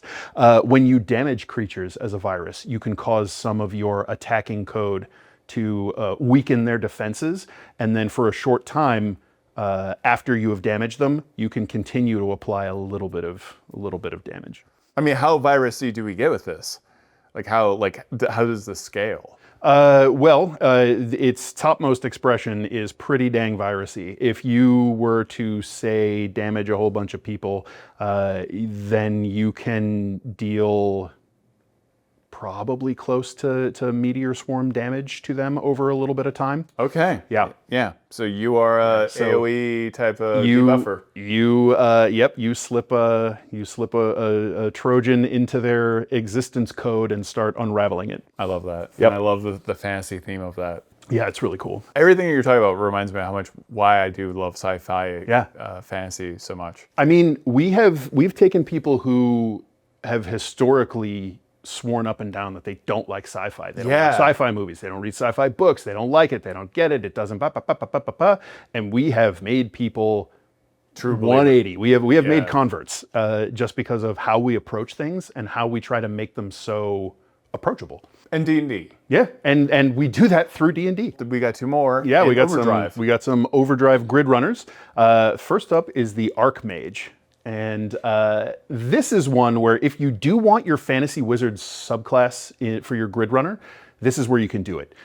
They take, think of your Phantasy Star or Final Fantasy. Think about how spellcasters can be expressed through kind of a video game lens, and that's this subclass. They are gonna dig into a little bit more like having a spell book, and if you wanted that original spellcaster flavor, these are the guys who might be able to do that. And they're going to mess with sort of the classic frost, fire, lightning spells, and sort of reach back to the Final Fantasy and similar RPG video game A little bit more days. elemental, or A little bit more elemental. Yeah, a little bit more elemental. Okay, and how is that different than, say, a druid? Well, I mean, first off, the biggest difference is going to be the spell list, right? So they have the grid runner spell list to work with, which definitely has your more powerful, aggressive elemental type spells. And then we're going to add just some fun video game manipulation flavor on top of it. So that brings us to our final Overdrive grid runner, the Cybertronic. Okay. So they are the ones who are all about conjuring digital constructs, and not constructs necessarily as in creature type, but constructions out of data and into hard light. So they'll be able to do things like create these barriers behind them that might do some damage if you were to touch them. They might be able to conjure a motorcycle if they wanted to. They will create weaponry out of this hypergrid hard light, which will operate similar to, I mean, there's just all kinds of video game tropes you've seen where your spellcaster creates these things that then make attacks kind of for you. So they'll play in that space. That's amazing. So you're almost like you're a summoner of many things. Yeah. It's kind of our take on a conjurer. But and you're very, very sci-fi. Conjuring digital creations. Space combat is a big part of this book as well. Why did you want to have the mechanics for space combat, and what was important to capture? Yeah, I think that one of the huge North Stars about Neon Odyssey is that we want it to feel cinematic. And I think that when you think about space combat in the most iconic sci-fi and science fantasy properties and media, that the dogfighting and the space combat feels extremely cinematic. And we wanted to offer the variety of, you could all scramble into individual fighters like Rogue Squadron, or you could all get in your hero bus, your combat freighter like the Millennium Falcon, or travel together in a single ship like in Firefly. So we wanted to make sure that you could live all of that kind of fantasy. If you wanted to get behind the controls of a mech, like in Gundam, or your favorite mecha anime, that you're able to do that. And so we wanted to make sure that all of those fantasies could exist in a singular system. Then once again, it was still D&D.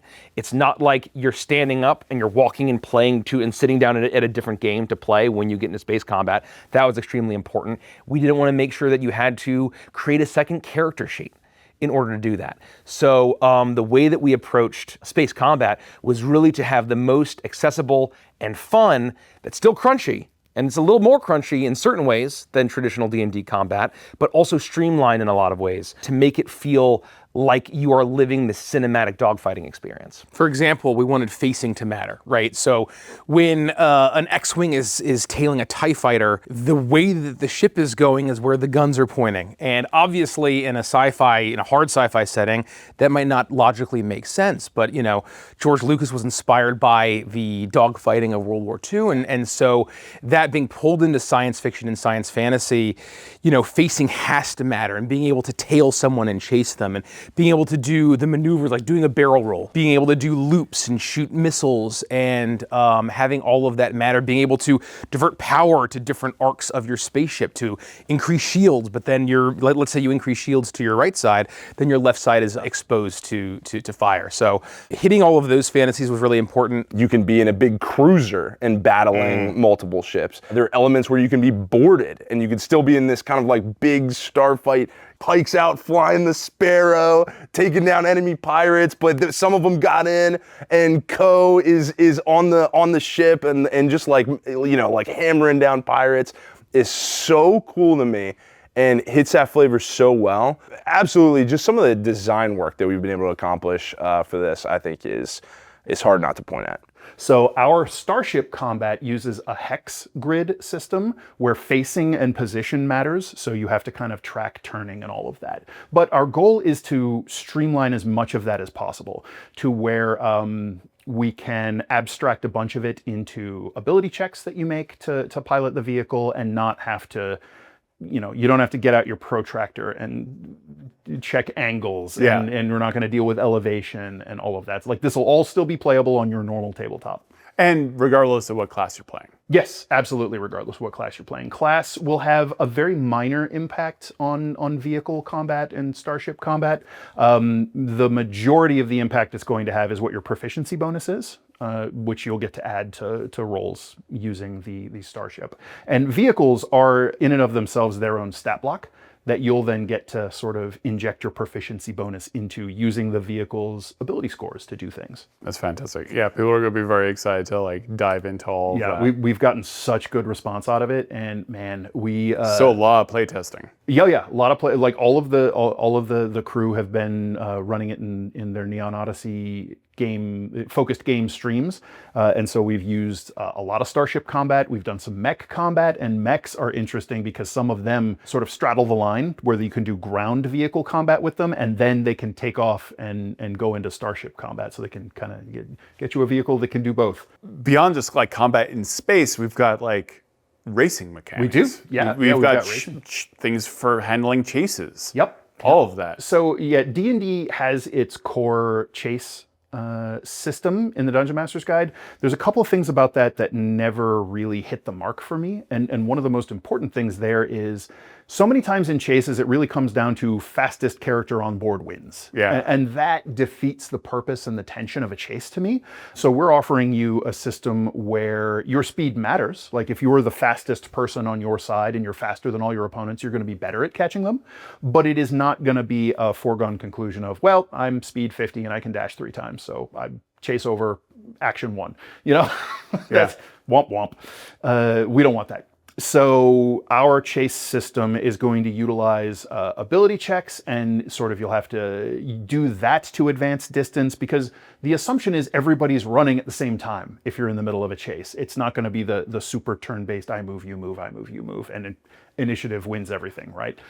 So this is going to be sort of opposed roll based, and who rolls better, who messes up when they hit a complication and gets knocked back and loses progress at just the wrong time, letting someone catch up, or the pursuers, you know, you're desperately chasing the villain who's making their escape, and you get cut off by a careless driver on one of your city streets, and you spin out and they make it around a corner and you lose them. I think that Richie and I were the perfect age to have our brain chemistry changed by pod racing from episode 1 of Star Wars, and F-Zero is one of my favorite video game franchises that unfortunately has been dormant for too many years. The concept of having races across the galaxy, I think, is a trope that I know I wanted to see, and I think a lot of players are going to want to see. So we wanted to make sure that we had that and additional systems that are part and parcel to these sci-fi properties, including gambling, including hacking, potentially sports, downtime, including even just being able to perhaps go to the mall to experience the maximalism and themed entertainment of the 90s, right? But in a sci-fi setting, making sure that you can make your vehicle your own. I think that's a classic fantasy of, you have Spike Spiegel and he's got the swordfish too. And it's very much his, and there's modifications that were made. And we want each group of Outrunners and each character, if they choose to have an individual starfighter or a transport that the group shares, to feel like it's their own and it feels unique compared to another campaigns or another groups. And we wanted to make sure that we were thinking about systems that GMs could pick and choose to add to their game if they wanted, to help represent and simulate those experiences. And once again, when it comes to racing, we wanted to very much still be, you are playing D&D 5.5e. Our lead designer, Dan Dillon, has just done a tremendous job taking all of these different things and basically finding, in my opinion, the perfect balance between the crunch and the usability that feels very satisfying, but doesn't feel overly burdensome. And there is one system that you haven't mentioned, and I think it's probably the most requested feature and everybody's favorite feature from any kind of sci-fi related property, and it's not in D&D, woefully, and that's debt. Everybody loves debt. Yeah. And we can't let you tell a proper sci-fi story, and certainly not a gritty kind of neon noir cyberpunk story without giant galactic-wide banks. We have some fun mechanics related to that, and if you don't pay back your debts, you're going to have consequences. And so we are offering a very optimistic and escapist setting, except you still can't escape debt. Yeah. Even in Neon Odyssey, you still can't escape There's debt. just no Sorry, way. folks. There's just Sorry, no way. folks. What is Neon Odyssey's take and a sci-fi fantasy take on, say, the monk? Yeah, the monk. The monk was a tricky one, and we landed on the disciple. The 5.5 monk did a lot of really great things compared to 2014 5e, and we wanted to make sure that these kept the same spirit, but where we really aligned it on, you have mastery over your soul. You are someone who has followed the teachings of a philosopher hero across the galaxy, followed their teachings, and it has unlocked the ability to channel your soul, guide your soul into various different practices, into your martial arts, of course, but most importantly, are 4 different subclasses, which are all different teachings or traditions that you're following. It's almost like if every soul is a note in the grand cosmic melody, the disciple is kind of tuning their soul to a specific frequency, and that's where we represent that with the various subclasses. And the one that you'll probably see in the trailer that is on our cover here with Pike Starfall is the poster child of the disciple, and that is the God Hand. And these are the heavenly, the divine disciples that follow the teachings of those that exalt the gods of Agathos, at the very least their tenets, and look to the stars for guidance. And they, at some point, have either found an artifact, a gauntlet, something, a runic pattern, or they just channel the power of their god into their hand, and they effectively bring about the will of the gods or the celestials or the beings of the stars, and basically take on the power of the heavens and the stars in order to shoot laser beams out of their fingers if they want, or to have fun different effects based on which god that they represent. And then we have the symmetric, which taps into the harmony, and we had to have your fast-acting, laser sword-wielding, mystical, power-wielding disciple that is able to walk the balance between the dark and the light, and that is what this disciple does. They're able to tap into the cycle of life and death, the somber and the vital harmony. As they go back and forth for the cycle, it allows them to have a lot of flexibility on the battlefield, obviously to live your classic Jedi or Sith fantasy, and basically choose, do you choose or do you walk between the light and the dark? And that's really up to you. And the 2 subclasses in the Overdrive expansion, the first one is the Ghost Frame. And this is your classic cybernetically enhanced infiltrator. They are master assassins, they are masters of stealth, and they can hide in plain sight. They can get in where they need to, make very powerful strikes charged with lightning damage. This is your classic example of Major Kusanagi sort of shimmering and disappearing right in front of the enemy's eyes. And the final subclass for the Disciple That's my favorite. is the Anomaly. You are an anomaly of the hypergrid. Your code is just a little different. You may be the chosen one, or you might just have something a little extra special about you. This is all about wearing long trench coats and dual wielding Uzis and, stomping through hotel lobbies and really just being masters of reality. The hypergrid permeates through all of reality, and being anomalous of the hypergrid, you're able to sort of morph this reality and push guys really far and be able to sort of move fast, blink here and there. And I mean, this is just your classic Neo Matrix power fantasy, really. So much like with the Barbarian to Juggernaut shift, we did have to realize, it's kind of hard to deflect blows when people are shooting you with laser guns. So one of the easiest tweaks we made there is we just added radiant damage to their list of damage types that they can deflect with their reaction when they attain that feature. In the Outrunner's Handbook, our two subclasses are the God Hand and the Symmetric. The God Hand focuses the power of the stars in the palm of their hand, either in a mark, like a constellation mark that appears on their hand, or a gauntlet or a bracelet or ring, piece of jewelry, something that focuses the starlight of Agathos and allows them to gather that and fire these soul blasts in radiant beams from their hands. It runs off of their damage die, which is used for their unarmed strikes and disciple weapons, and so that also translates to the damage die of their beams. But when they get extra attacks, when they can use their bonus action features to make extra unarmed strikes, anytime they would be making an unarmed strike, they can make a radiant blast instead. Next subclass in book 1 is the Symmetric. This is our harmony-focused Disciple subclass. They have this ability to generate these weapons, either combat staves or blades, sort of forge it out of the Harmony's energy. And then when they attack with these weapons, they can channel either vital or somber energy through it. As they grow up in levels, they'll be able to reach out through the Harmony's influence, and they'll be able to manipulate minds and tweak emotions and maybe trigger someone to do something that they didn't otherwise want to do, or they can take those cool melee weapons that they imbue and they can throw them massive distances. In the Overdrive expansion, we start with the Anomaly. The Anomaly is a disciple that has aligned their soul with the truth of the hypergrid and brought that into the real world. They are a bit of a gun-using disciple, so they will enjoy using submachine guns and firing those sometimes with both hands if they're feeling frisky.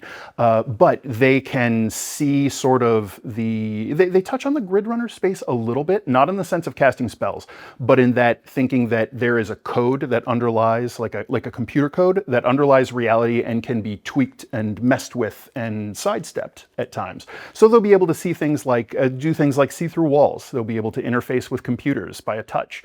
They can teleport because they can shift their code from one place to another. They just erase their location data from reality. And if they're doing it the right way, they could even pair that with their ability to see through solid objects to teleport places they normally can't, because they'd have to be able to see their destination. The last disciple we have is the Ghost Frame, where the Anomaly is the software side of things, the Ghost Frame is the hardware. They unify technology and spirit through cybernetic upgrade of their body. And they use this to create stealth fields that let them hide and infiltrate. They create the perfect ambushers. So if you think of a cybernetic assassin or infiltrator, the Ghost Frame steps into that space where they can sort of channel their soul's energy through the cybernetics of their body to lightning charge their strikes. They'll be able to pick more cybernetic upgrades to their body as they go, and then at the highest levels, they'll be able to attain these states where they sort of ramp all of their augments into overdrive. We've touched upon the sci-fi fantasy version of the Barbarian. The name is the Juggernaut, correct? Yeah, and we wanted this to be a sibling to the Esper, of where Espers have this incredible font of psionic power and their minds are able to go beyond. The Juggernaut has an incredible well of kinetic energy in their body, and they are able to push their body beyond normal limits.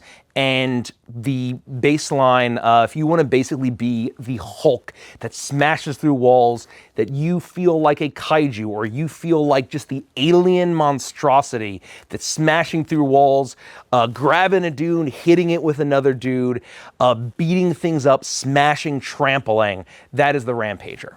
And we wanted to make sure that that hit that fantasy for if you wanted to have your party member warn the enemy, let the Wookiee win, or they're going to rip your arms off, that sort of vibe, we had to have the Rampager for that. And then another classic fantasy that we wanted to hit in the Outrunner's Handbook is the Scrapper. And so these are the road warriors that are going through the junkyards and the wastelands, and they're enhancing themselves through technology. And so they're channeling their surge through their scrap tech that they're making, allowing them to customize their options and really have the flexibility of the scrappy technology and the strange contraptions that they're using. In the Overdrive expansion, we have two very fun, kind of a little more out there, you'll notice a trend, a little more out there thematically in terms of your classic sci-fi tropes. The first is the mutant. And so this is your classic mutated barbarian where, I mean, mutation and toxic goo was huge in the 80s and 90s, and we really wanted to hit that. So if you want to grow a tentacle out of your arm or have weird mouths growing all over your body, maybe you have the mutations because you contacted the void and there's this like eldritch corruption. Maybe you got splashed with acid or radiation that made you change in those ways. The ooze. Yes, the ooze. But, you know, in either way, these mutations are enhancing your combat, allowing your arms and legs and mouth and everything about you to physically change to enhance your combat ability. And then finally, my personal favorite Juggernaut subclass is the Eternal. One of the most ubiquitous things about the 80s and 90s are action figures, and all of the classic TV shows that came with all those action figures, like Thundercats or He-Man. And so this Juggernaut, you found some kind of ancient artifact in a temple, or it was gifted to you as a family heirloom, and when you grab it and utilize it, it gives you immense powers. And so you can go from looking like a dweeby little accountant, and all of a sudden you grab a sword or you put on a tiara, and you have a magical girl transformation effectively, and gain great strength. And even your enemies won't even necessarily recognize you. They have to pass a very high intelligence check to know that it's the same person. So we really wanted to sell that flavor of, you know, wielding the Sword of Omens, shooting energy blasts, and being able to accomplish great feats of strength, both kind of body and this ancient energy. It's the most magical of the Juggernauts, and we wanted to make sure that we had that option. The Juggernaut is psionic, but through controlling their own body, their own movement, momentum, not reaching externally in the form of spells. It's focusing it internally to make themselves a Juggernaut. And how does that manifest? Right. So we call their signature ability that they use Surge. And so when you unleash or activate your Surge, it is this internal reserve of psionic power that ramps your physical capabilities through the roof. It cranks up your metabolism, you shrug off damage. Oh, here's one of the important mechanical changes. So in a sci-fi setting, the standard bludgeoning, piercing, slashing, like sure, there will be some weapons that do that, but there's a lot of laser guns. I don't know if anyone let you in on this secret. So the Juggernaut, instead of getting those 3 standard damage resistances, they have a list to pick from, and they get to pick 3. Oh, that's fun. Yeah, so in addition to the bludgeoning, piercing, and slashing, they can also choose from fire or radiant. Tell me about the subclasses that are coming with the Juggernaut. So for the Juggernaut subclasses in book 1, we've got the Rampager and the Scrapper. Okay. The Rampager takes all that stuff I said about the Juggernaut and just cranks it up to 11. So this is the one where if you want to play someone like the Juggernaut, this is the place for you. This is where you take that control of your own sort of kinetic energy, your momentum, your force, and you use that as your weapon. You ever wanted to hit a guy with another guy? Yeah. The Rampager's going to do it. Another thing, one of the things that I enjoy about them is they can, once they start going, they don't want to stop, where they can hit an obstacle and deal extra damage to it. And if they break through the obstacle, they keep going. That's fantastic. Yeah, that's a very specific fantasy, but I love that. Yeah. And what's the next one? The next one is the Scrapper. So this is a Juggernaut where they sort of extend their the sort of internal energies of their surge into the gear around them that they use, and they kind of cobble it together on the fly. Oh, wow. It's a little bit like these weird scrap guns that they cobble together, and they can fire these chain harpoons with grappling hooks to pull you in closer, to pull It's you. such a good sci-fi trope. Oh, yeah. Building it. I mean, like even outside sci-fi, I mean, like Constantine building his own gun in the film. But like, yeah, how many times have we seen Andor? Andor has a great moment where he's like cobbling together a gun and also it happens a lot. It happens a lot. together weapons. And this is not the precision of a machinist. Exactly. This is dirty, nasty, cobbled together, shouldn't work. And the machinist will look at this and go, "You've got to be kidding me. What are you talking about? This is ridiculous." But it works because the Scrapper believes it works and pours their energy into that, and it makes it happen. I love a barbarian that makes weapons because they believe it should work. Yep. That's such a good role RP on it too. Yeah, Like you said, to have the machinist look at the barbarian like that doesn't physically make sense. Yeah, you do not make sense. The physics of what you just did, this doesn't work. Yeah, I love it. No, I can't wait to see what people do with That this. is so charming. I think that might be my favorite subclass right now. Yeah. Moving on to Overdrive, where we get two more. Jumping into Overdrive weirdness for the Juggernaut, we've got the Eternal. I thought we were already weird, but okay. yeah, well, we're getting weirder. We have got the Eternal and the Mutant. Okay. So the Eternal, and we've had one of the Evantris crew playing one of these in the preview game, so you can check it out if you want to. You have a conduit of sorts, an item of power, and that sort of lets you focus and enhance your surge. And when you do, you become someone else. So when you activate your surge with this item, you become a different person. And maybe people don't recognize you because you look completely different while you're in your powered up state. Where did that come from? That is so wild. A little Clark Kent and Superman. Yeah, okay. A little Prince Adam and He-Man. Yeah, okay. Yeah. Good point. Yeah. A little bit of, Lion-O with the Sword of Omens, that kind of thing. You're right. You got me. You got me. It all sci-fi coded. Yeah. Yeah. So not only will you sort of be unrecognizable as yourself and be able to have a little secret identity. Yeah, dual identity. Yeah, but you create this sort of aura of just kind of excellence and leadership around you. This is a little bit of a leader barbarian. Oh, that's where great. you're kind of making your allies around you a little better. And you're right. Those are all leadership type figures. Yeah, exactly. Weird that is. Isn't that fun? Why is that connected? There had been so much discovery looking back at our childhoods at cartoons and themes having to do with identity and leader, like that fact, like I would have never thought about that. Yeah. And a lot of this came out of just kind of working through it, where the idea was there. And I'll admit, I was skeptical about this one. I really didn't know how to crack this particular nut. And we had a writer's call where all designers were just sort of riffing ideas, and Brenda Stoddard actually ended up nailing this one. Like out of that conversation that we had with Mikey and Richie and everybody else in the room who was there, all the other designers, and just kicking ideas around and figuring it out, and then he came back with just a banger of a subclass.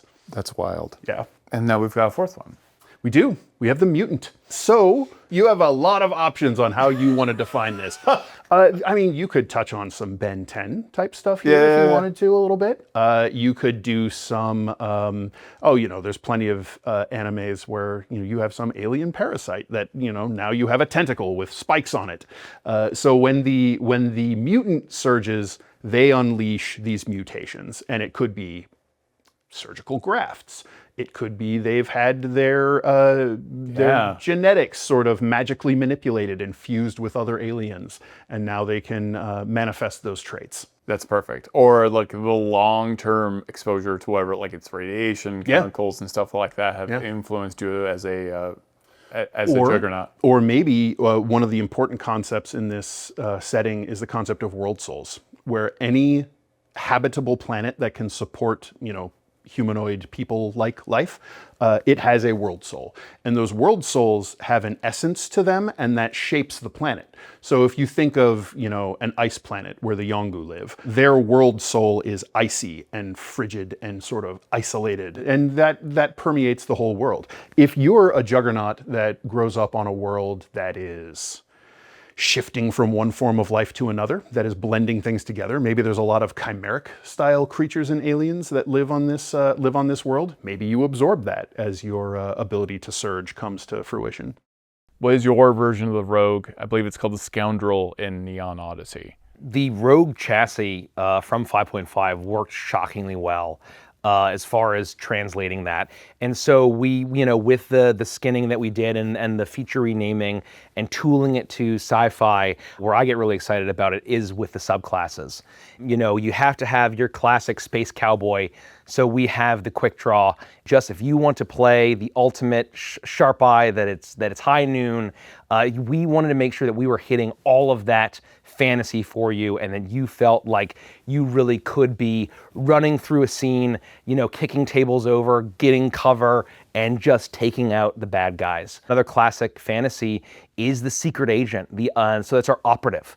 Our operative scoundrel uses gadgets and tools, and they are infiltrators. They're able to use their abilities to have the right tool for the job. They're able to basically slip around and, if you want to play it like a sniper that's shooting from the shadows, to the point of where you are this killing machine that to the point where you're causing panic amongst the enemies, where bad guys are dropping and no one knows why. The operative is great at that. I think probably my favorite, a lot of people's favorite, I think on the team, favorite subclass is the Chem Boss. The Chem Boss is using a chemical brew to hinder their enemies, but really empower their allies and giving them stims and giving them the opportunity to replace your attack with theirs, but also adding that sneak attack damage that's enhanced by these toxins and chemicals and stims.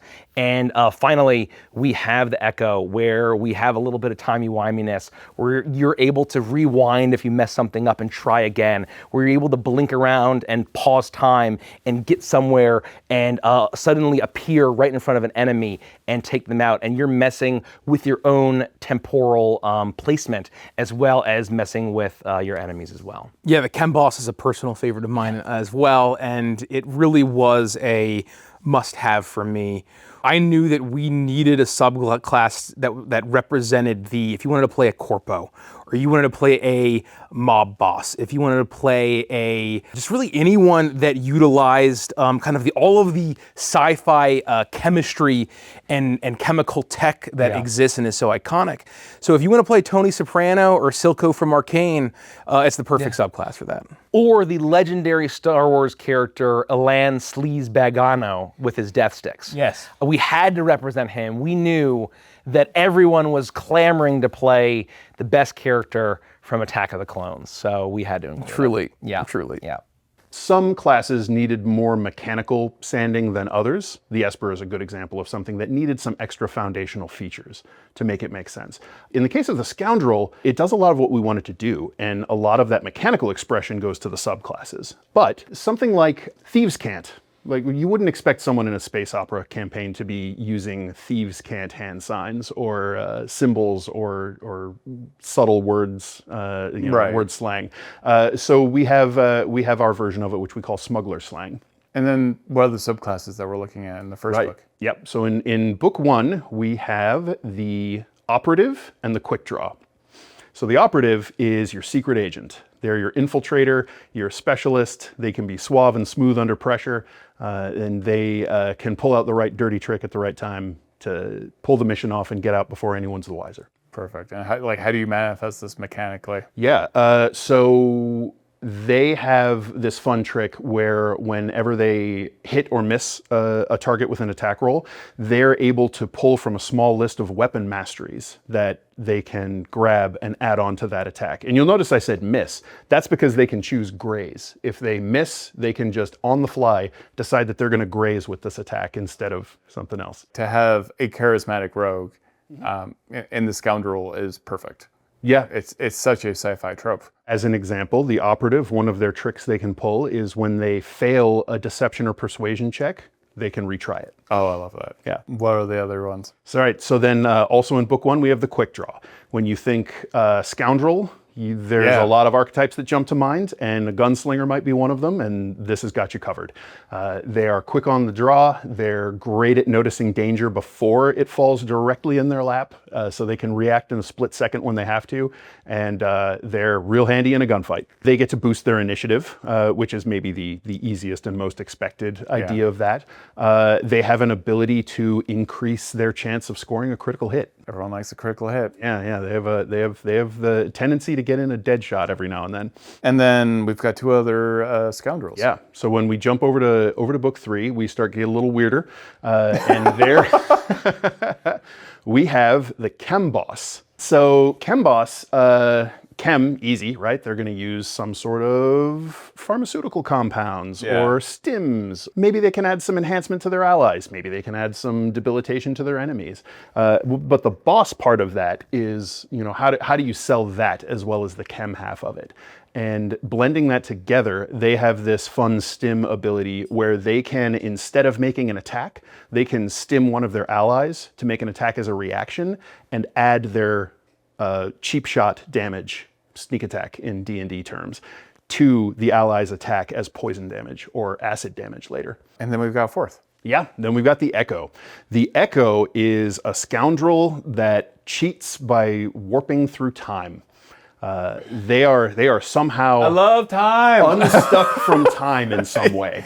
You know this about me. Like I do. played a diviner wizard, just like who was on a time loop, and that was the reason he had portents. Awesome, I love that. So tell me about this. I love time. Yeah, so they're great at getting the drop on their enemies because they can sometimes see things a little bit before they happen.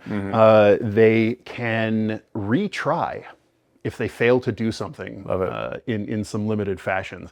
And they also have the ability to sort of speed themselves up or rewind themselves through time so they can teleport, functionally teleport, but they're moving through time, right? So they're jumping ahead and now they're over there. Yeah. Or they can jump back to a place they were since their last turn. Perfect. And if they do that, it doesn't cost a use of their ability. I love the scoundrel, and boy, that is probably.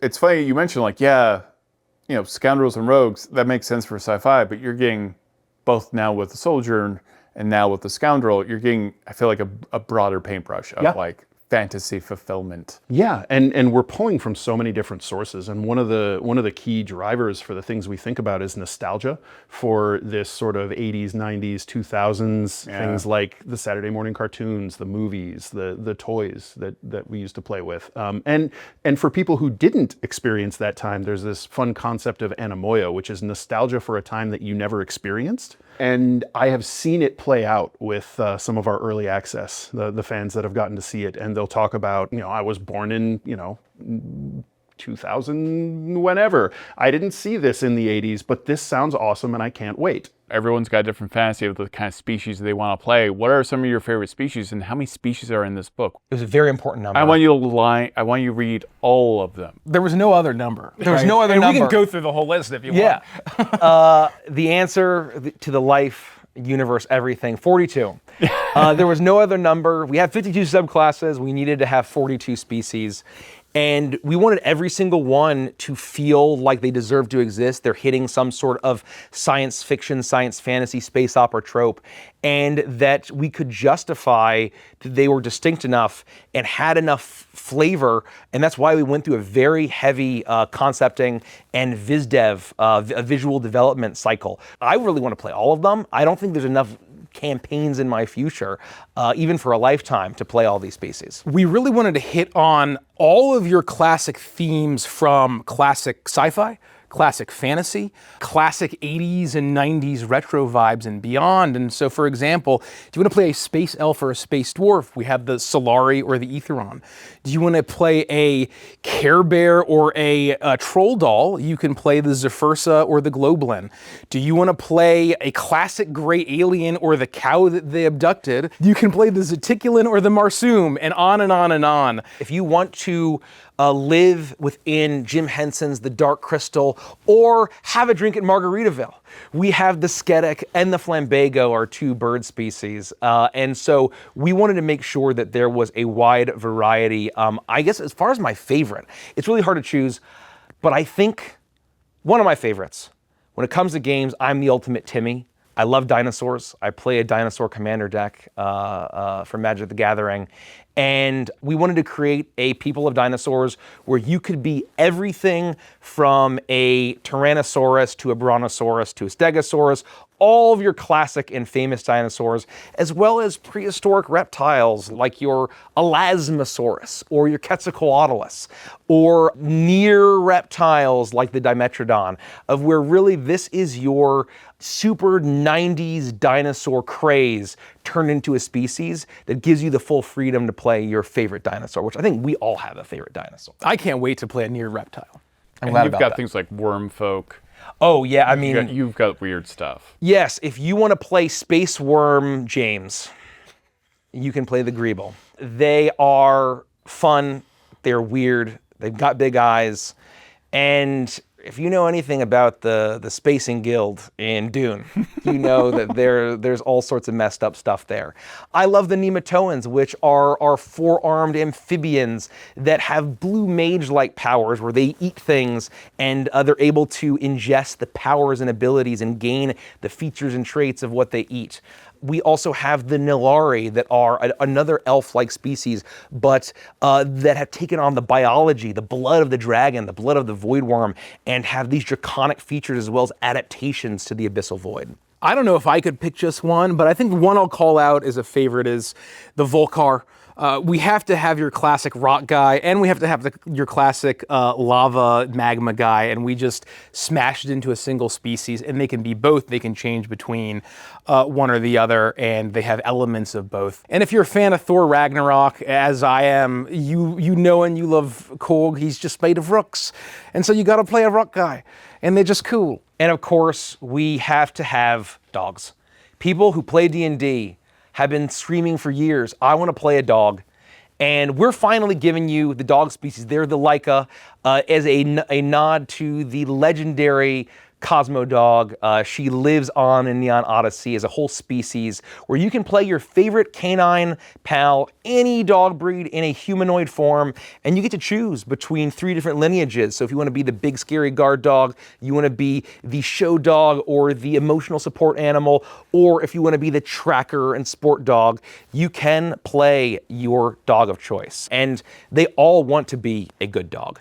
And I think everyone, surprising even me, the popularity of the Oozoid. I didn't know, and maybe, I mean, I've been on the internet long enough. You should have I should have known. You should have known. That everyone loves the slime people. We wanted to have them be very different from the amoeboids of Spelljammer, where these aren't necessarily like these living amoebas that can turn into like 1 inch. These are people that happen to be made of goo. They still have a brain and eyeballs and a nervous system, and they have this kind of jelly-like membrane. But they are shaped like people, like humanoids, and although they can kind of squeeze through 1-foot gaps, because they still got to fit their brain through, and a very much Y2K futurism aesthetically, and all of the blobjects that came with that period for all of my aesthetics enjoyers. 3 hours later.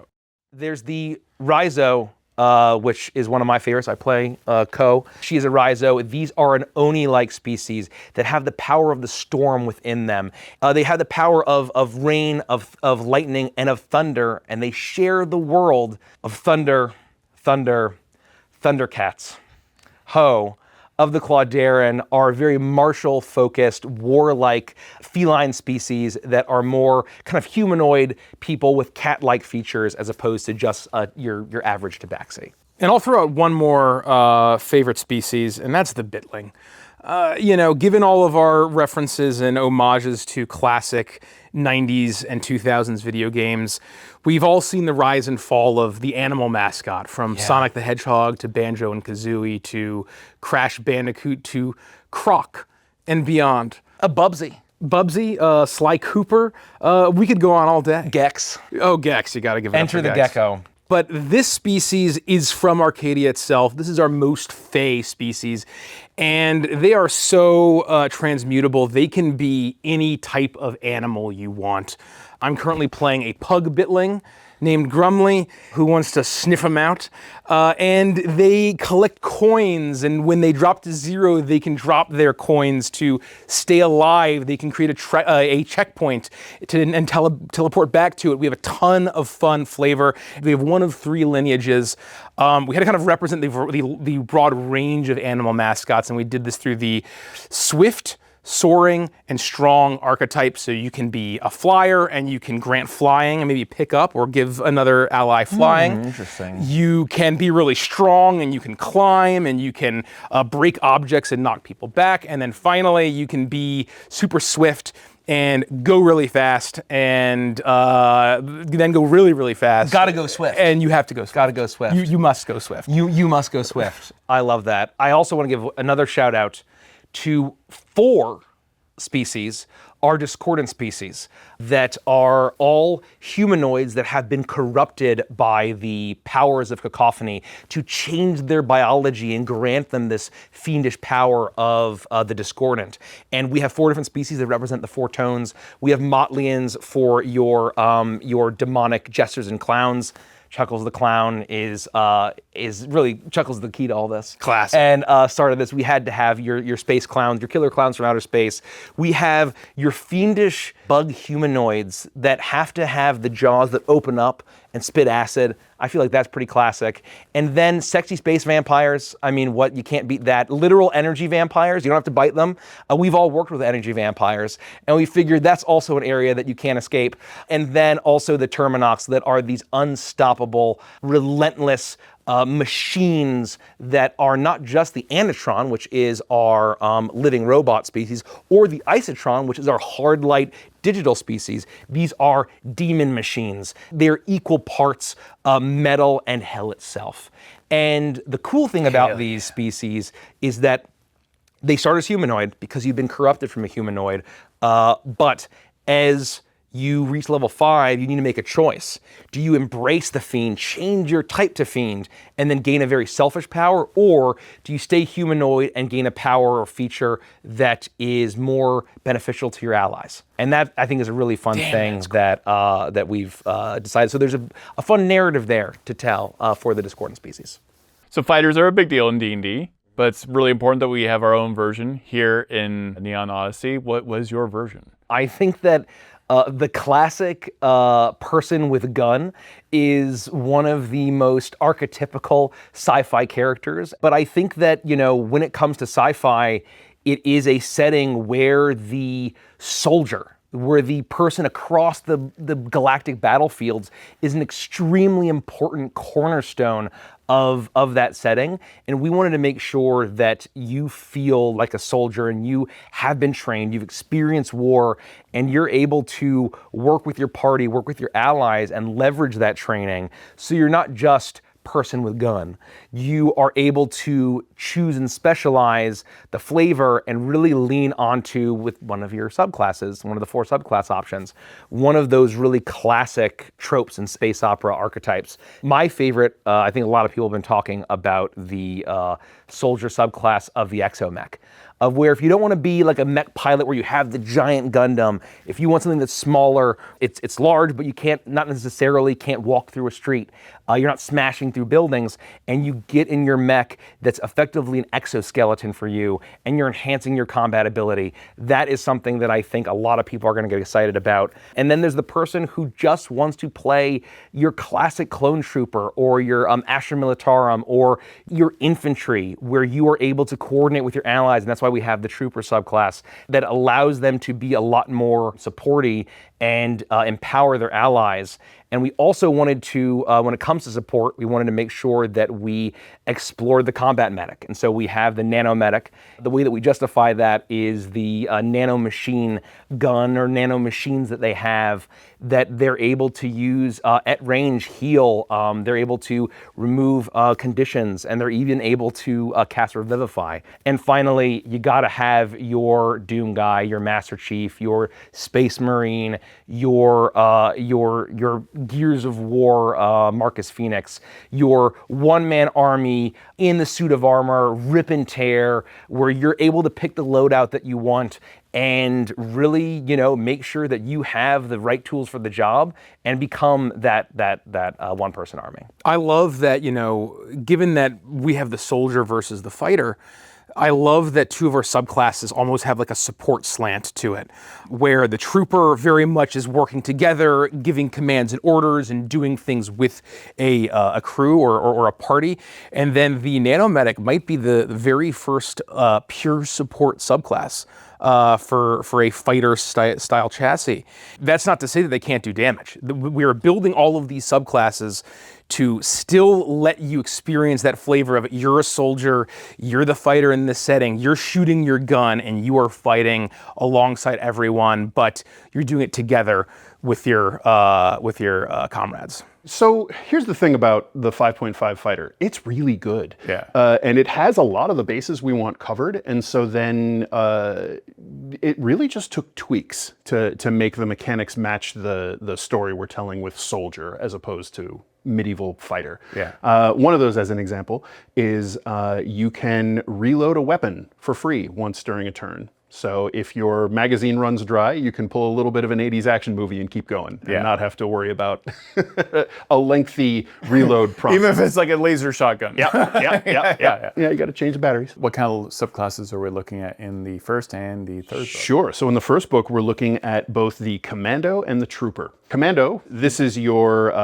sort of heavy weapons specialist, changing whatever your weapon and gear loadout is for whatever mission you're about to go on, sort of changing your tactics to meet the challenges that you're about to face, and taking it to the enemy and blowing them to pieces. What are some of the core abilities coming with a commando? Yeah, so the commando, you'll be able to tap into one of our other realms called the hypergrid. What is the hypergrid? We like to say that the galaxy came Wi-Fi enabled, and that Wi-Fi enablement is the hypergrid. It's another plane of existence, but it's a digital realm, and it's where technology connects to. The sort of edges of it are like the internet. It was always there, and the peoples of the Stardust Rhapsody, the name of the galaxy, they just learned to tap into it, and now that's how their computers and technology connects. That's amazing. So you draw on the energy from the hypergrid to sort of build yourself an equipment loadout, and you can add interesting extras and modifiers onto your weapons or your armor, and depending on what kind you're doing, you can switch out if you want to do a little bit of area damage where you're going to deal with lots of crowds of smaller foes, for instance. Or you can add something that'll give you an extra oomph on a single target attack. And then melee weapons, you use them in different situations than you do with your longer range weapons.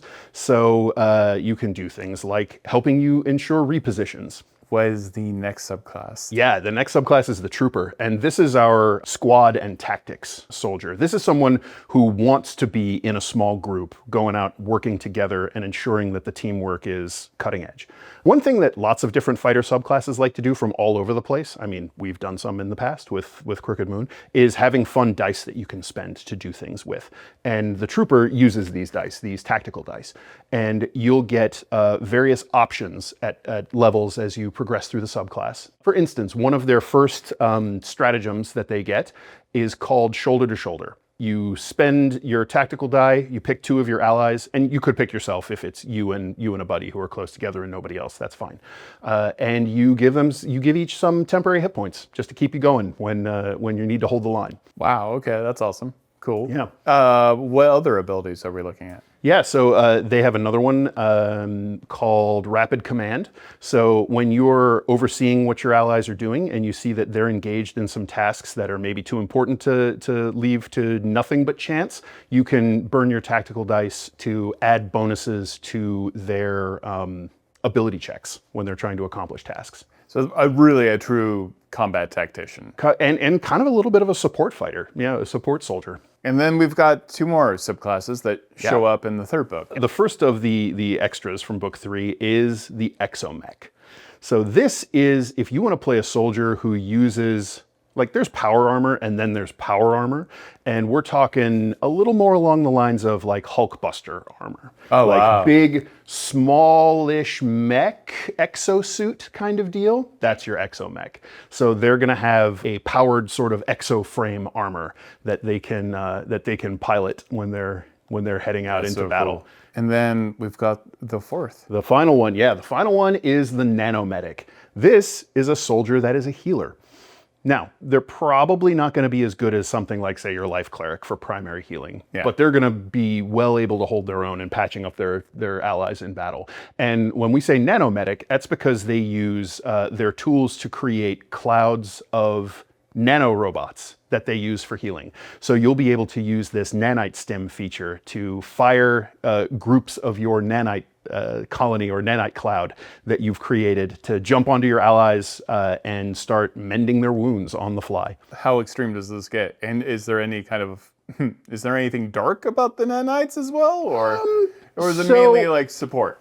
It is mainly support, yeah. There might be a little bit of maybe you could repurpose them to hinder some enemies if you needed to. The primary focus is on removal of conditions that it might be reasonable for this sort of technology to be able to help. So for instance, they could remove poisoning by entering an ally's bloodstream and filtering out toxins. I love warlocks, and warlocks are good anywhere, but what is your version of the warlock in this sci-fi fantasy realm? Yeah, the warlock is the cryptist, and rather than having a patron that's your sugar daddy that you exchange your soul for a 1d10 cantrip, these are spellcasters that are occultists through and through, that have discovered ancient secrets of the galaxies, truths of the universe, forbidden knowledge, hidden practices, and depending on what secret they find, that unlocks unique power that they're able to delve deeper and push deeper into, and then grow in power. You know, we have this concept of cacophony, this chaotic, corruptive, fiendish power, and that is one of our subclasses, the cacophonous. And you're able to choose which tone of cacophony you're representing. So you can have in the same subclass your jester-themed mad clown just as well as your acidic, corruptive, bug-themed cryptist, all in the same subclass. And then, of course, there is the shadowy figure that's manipulating behind the scenes, that has the power of their whispers and the power of their voice. Your classic Palpatine or Bene Gesserit, this is the shadow tongue. And they're able to use their voice to manipulate people, not just humanoids, but creatures of all varieties.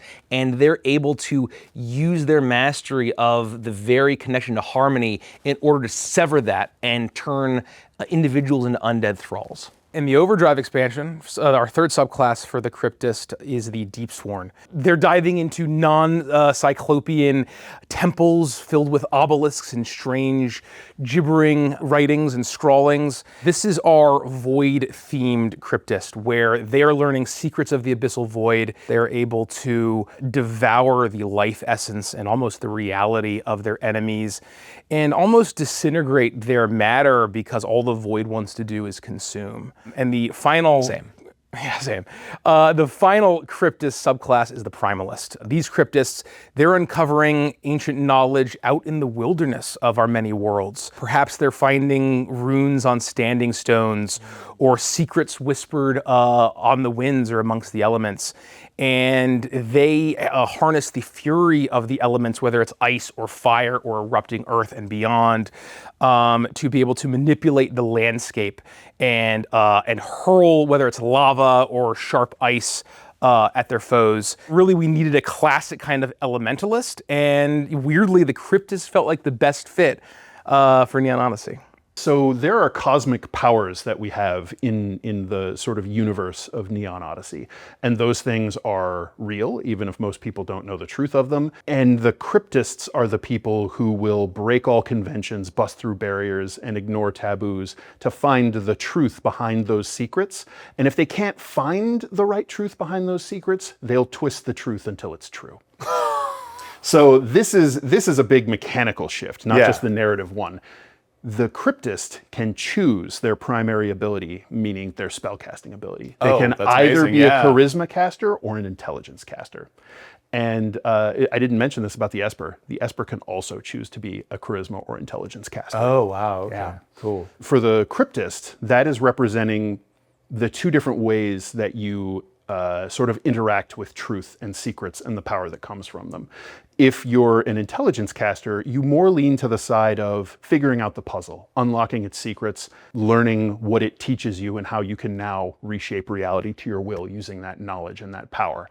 If you're a charisma cryptist, you're more along the lines of your truth will become the truth. And you impose that truth using the help of these secrets that you've discovered over reality. And that's kind of the expression of your magic. That's fun. Is, you rip open a hole and all of these horrible tentacles come out of the abyssal void because you said it, and now it's true. That's amazing. Yeah. Tell me about these subclasses that we're getting. So in book 1, we have the Cacophonous and the Shadow Tongue.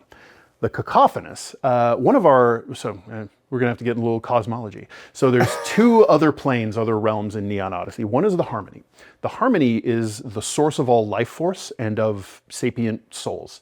Every person in Neon Odyssey who has a soul, it originates here. It comes down, gets a body, walks around, has a great life, and then when they die, their energy and their soul returns to the Harmony and goes back into the oneness, maybe to be recycled, maybe to, who knows? Yeah. Hard to say. Then there's Cacophony.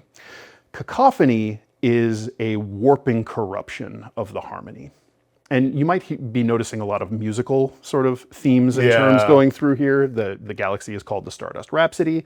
If you look into the creation myth, it was sung into existence. And the Harmony was one of the first things that came out of that song and sort of gave life to everything. Then people showed up, and people have these complicated things called like feelings, and a lot of those emotions get strong and powerful, and sometimes they get dark and negative, and that puts some nasty feedback into the Harmony, particularly when those souls that were saturated with that negative stuff went back to it. And so that corruption became Cacophony. Okay. And that is where our fiends come from. We call them discordant. And they are disturbing. They are. They are very much. So Cacophony comes in 4 flavors or tones: entropy, thrill, progress, and instinct. And so the Cacophonous is a cryptist who unlocks the secrets of cacophony and taps into one of the 4 tones of discordance that make up cacophony as a whole. And they draw on that energy and sort of unleash it into the galaxy, or pull it into themselves and empower themselves with it. But that is where their magic comes from. The other subclass in book 1 is the Shadow Tongue. They are the whisperers of their truth to make it become true. They are the manipulators behind the scenes. They're the people who set up governments to do what they want the governments to do. And so they learn how to tap into the Harmony in a way that manipulates the outcome that they want. And they can use that to influence people's minds. They can use that to create servants. They can use it to sever people from the Harmony and create undead servants. Because that is where undead come from in Neon Odyssey. They're called the Silent because they are cut off from the Harmony. Which I think I already know what my favorite Warlock subclass is now. Then we got 2 more in Overdrive. So in the Overdrive expansion, we have both the Deepsworn and the Primeval. So the Deepsworn is somebody who's tapped into the secrets of the abyssal void and the creatures that dwell there known as the Deep, and it draws their power from outside into the galaxy. They are very nihilistic, not in sort of outlook, but in expression. They are great at destroying matter, unraveling magic, pulling it apart. So they're excellent at things like counterspell and dispel magic and drawing that energy and then using it for themselves. And then we got 1 more. Finally, that brings us to the Primeval. The Primeval taps into the sort of primal magic side of things, which we haven't really talked much about yet. And they specifically are the raw, unfiltered, powerful, sometimes, wrathful, for lack of a better word, expression of nature. Erupting volcanoes, crushing avalanches, torrential downpours. Oh, that's amazing. Yeah, tidal waves. They're sort of the destruction of nature unlocked and brought into this subclass. And so they can empower their attacks, whether spell or weapon, with the fury of the natural element that they've originally unlocked. And most of them first find this power because they are exposed to some horrible natural calamity and survive it. And they're sort of marked or scarred by it. And then that becomes the first secret that they realize. And then they can expand that control to other aspects of nature as they learn more and decipher more secrets. What is a space druid? How do we handle space druids in Neon Odyssey? This is a tough one. That's the other tough one. This is definitely one of the toughest ones, along with the Enforcer. That's a good question. We knew that we couldn't just do a druid, right? Druids are so intrinsically tied to these sort of like Celtic folklore and just being around the wilderness that we knew that we had to push this in a new direction. And we decided on the Primalist. And this is a character that has an intense connection to the primal aspects of the galaxy. That doesn't have to necessarily mean animals, right? This could mean the energy and elements of a world or the biology of alien creatures and beyond. So we have a couple different themes going on in the subclasses. The first one is the World Speaker. This is probably your druidiest Primalist subclass. This is your Elementalist. They are communing with the elements of the planet, and they can kind of channel, depending on the planet they're attuned to, or even the planet that they are currently on. They can kind of pull power from the world and then fling it at their enemies. So, for example, if they're on a desert world or a hot, arid, rocky world, they might be able to deal fire damage, or maybe some bludgeoning damage by flinging some rocks. Or if they're on an icy planet, like Hoth in Star Wars, they can maybe send a frigid, frosty wind at their enemies and freeze them. The second Primalist subclass, and this is my personal favorite, this is the Splicer. We knew that we wanted to offer a very different subclass in the core book of the Outrunner's Handbook, and that was the Splicer. This is a tech-focused subclass where usually you are a scientist and you are researching the alien DNA and using that discovery and your connection to alien biology to enhance your own biology. You are able to then change your own shape to maybe take on some of this alien biology. Maybe you grow a reptile claw or a bird wings or a insect bite. You don't necessarily have to be a scientist or tech flavored. You can flavor this as you just like aliens, but we wanted to really give you that sort of on the nose. You're the lizard from Spider-Man, and you just turn into a lizard. Or the chimeras from that great episode of Batman Beyond. Oh, that was a good one. That's a good one. What a classic. That really is. And then we have a bit of a weird one. This is the Hive Mind. This is our second Cacophony subclass of where you are a Primalist that is exploring the corrupted power of Cacophony, but on the natural world, on life itself, as you are calling forth swarms of cacophonous beings. And once again, you get to choose your tone. So if you want to have a swarm of fiendish bugs that descend upon and devour your enemies, you can. Or if you want to have those be balloon animals or flying nanomachines, you can do that. And it's really about having this corruptive, devouring swarm that is tied to the fiendish power of Cacophony. And then I think this real star child that's been very popular behind the scenes, and I mean just the art is unbelievable, is the Xeno Trainer. This is where you must gather them all. As you go out into the wilds and find elemental creatures, you collect them, you train them to become the very best. That ever was. That ever was. That's right. You're striving to be the best that ever was. And you are able to choose between 3 of these creatures. You can choose which element or which suite of features is going to be the best for the fight or for the encounter at hand.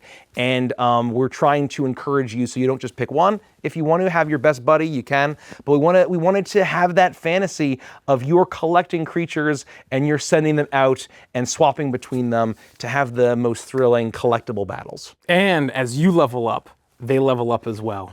And they might change as they level up. Become enhanced. They become enhanced and change and develop. So our version of Wild Shape is kind of a nested feature Okay. where we're giving them something that's a little more akin to Channel Divinity. So they have a primal channel ability, which they can use both to either summon a familiar, if they want to have a little like manifested outside of themselves companion, or they can take on a primal shape, where they can shape themselves into some sort of alien creature. The approach we're taking with this is not that you're going to go loot the bestiary for a stat block. We are offering you your primal shape stat blocks that you can shape into, and there will be sort of 3 different foundational templates that you can shape into, and then you will get a choice of primal aspects that you can add to the stat block. Perfect. And many of these will be level gated. So as you go up in level, you will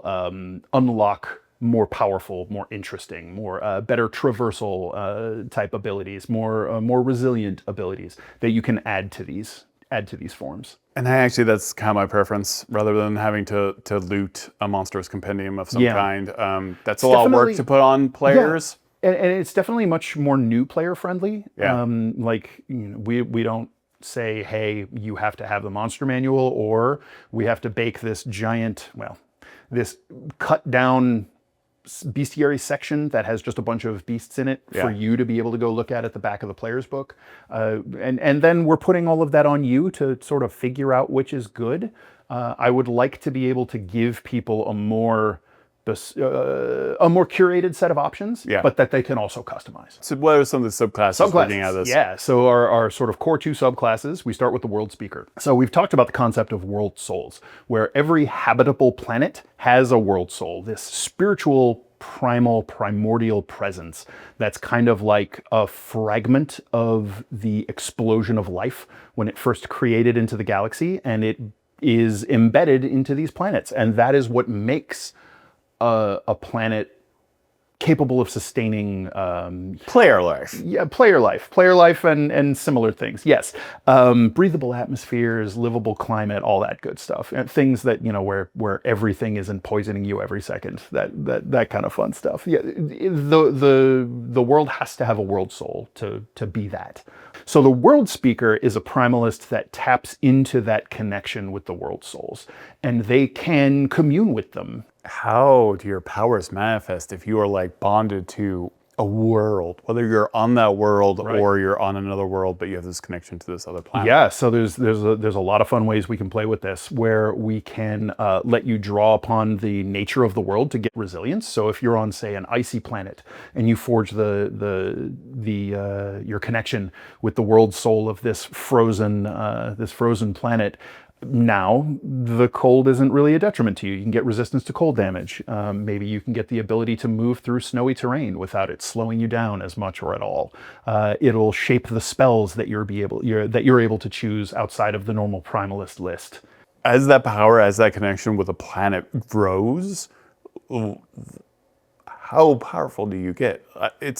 I'm very interested in anyone who has a planet on your side in some weird way. Imagine being bonded to, say, a desert or jungle planet and being able to spend some of your essence to be able to manifest that heat or a sandstorm around you, something along those lines, or a blizzard, messing with the conditions around you. So you become the environment. You become sort of an extension and embodiment of that world soul. You can take some of its aspects and then project them into the world around you.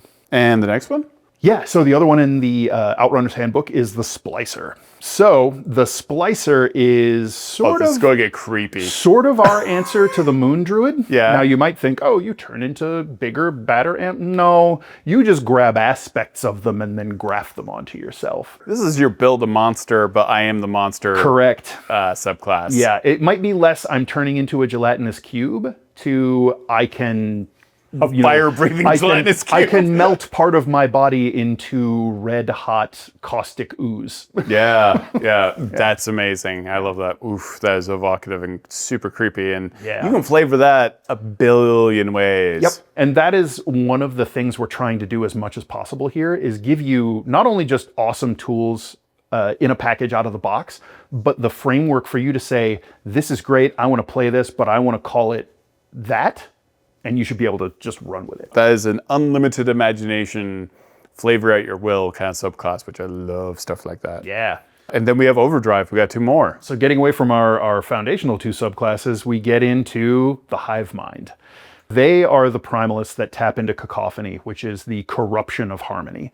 And it is sort of flavored into 4 different tones of discord. And you will be able to pick which of those tones you kind of connect with and manifest, and you will create a swarm of tiny little fiendish things resonated with that tone. And these swarms, I imagine, get more and more powerful. Oh yeah, as you yeah. level up. You'll get to go up in levels and add all kinds of extras on there. Maybe you can send the swarm away from yourself, so it no longer just centers around you. You can break it into multiple swarms and move it around and create all sorts of fun battlefield control. StarCraft 2 fans are super happy right now because they got a carrying class. Queen of Blades. Yeah. Zerg. Zerg for life. That is a valid expression of instinct. Yes. Suck it, Protoss. Our last offering for the Primalists, sort of completing our quadfecta, is the Xeno Trainer. So if you wanted to have a little alien buddy that you should train catch a bunch of them. and infuse with your magic, and maybe they attain a more advanced form as you gain levels. Yep. And you can, there will be different sort of varieties of them, and you'll be able to pick which one you want to have active at a time. And so if you have like something a that dream come true for pet classes. poison or acid would be your thing, so you can pick this version and send it out, and it'll be your little buddy and do what you need to do. Or hey, you need to burn something down, well, you might have a fire or magma or like comet coded little alien buddy that you've been training, and you can bring that one out instead. And they get nastier and nastier. And they get over time. nastier and nastier and bigger and more impressive as you gain levels. Do you have a favorite faction that's in this? Speaking of world building. Oh man, I definitely have a couple, but I want to make sure I don't say anything I'm not supposed to say. There's like 2,000 different pieces of information out there. We talk about half of them. We can't talk about the other half. And I have no clue which are which. Here's what I'll say. I'm thinking about season 1 of Stardust Rhapsody Anthem. I'm thinking about a few episodes that we've played in Once Upon a Starlight, excuse me. And what I will say is I think that 2 of the most interesting factions that we've kind of started to come across, but we don't really know their true nature yet, is the Chemtech Revolution and the Kyojin Energy Company. Oh, part of Nexus Corp. Yes. Yeah. So we obviously have, like corpos in our setting, and there's like a conglomerate of 5 or 6 major companies that are, they do different things, different sectors, and one of them is an energy company called Kyojin. And we've come across them a few times, not directly, just tangentially kind of through the story. I think there's a deeper mystery there that we haven't really scratched past the surface, so I'm really interested to see. No, it's really surface level. Okay. There's nothing to worry about there. No, it's all So above board. those would be my 2 picks that I know I can talk about. I'm a huge fan of cyberpunk, and I love big monolithic corporations, and the evil big corpo conglomeration of the news network and the energy company and the cloning business, and all of these things that stack up in a towering financial undercity seedy way feels very good to me. I love their vibes top to bottom. I get to utilize them a little bit. Yeah, deeply, I'm a little so jealous. That's quite I'm a little fun. jealous. Yeah, I get to live in that on the regular, and you do too, just not in the same way. I'm going to say also, kind of pulling from Anthem, our dominant crime syndicate is one of my favorite factions in the setting. And I'm not talking about the Scarlet Eye. The other, I'll say that I can name, is probably Polaris. Ooh, good answer. A faction that actually, well, spoilers. No, go for it. Spoilers. Yeah, minor spoilers. That Pike himself was a part of. We have another player character, Ophelia, who are both a part of this kind of like almost clandestine organization that puts out agents throughout the galaxy to kind of move things subtly and in kind of like infect their will throughout the galaxy as they believe they're enacting the will of the stars, of the gods. And I think there's definitely something going on there. That was a good answer. Good answer, man. No, especially after Void Path. I know. I'm going to say Polaris.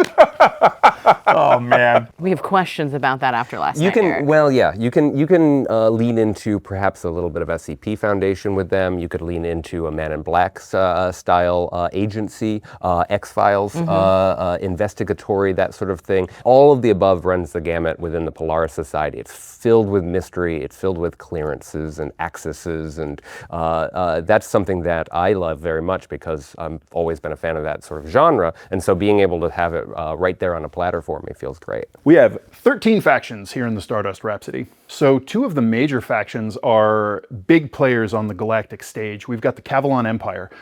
They're this sort of knightly empire that arose in relatively more recent ages of the galaxy, and they are very dialed into the concepts of chivalry and honor, and they take this knightly aesthetic to a little bit of an extreme, but they protect their people with these great suits of mech armor shaped like knights, and their soldiers, some of them ride these robotic horses, and they really lean into that kind of almost round table sort of aesthetic. One of my other favorites is the other sort of big galactic player and kind of the rival of the Cavalon Empire is we have the Sorok Dynasty. The Sorok Dynasty is probably the oldest faction, as the Saurians are the oldest species in the galaxy, and they were the ones who founded this.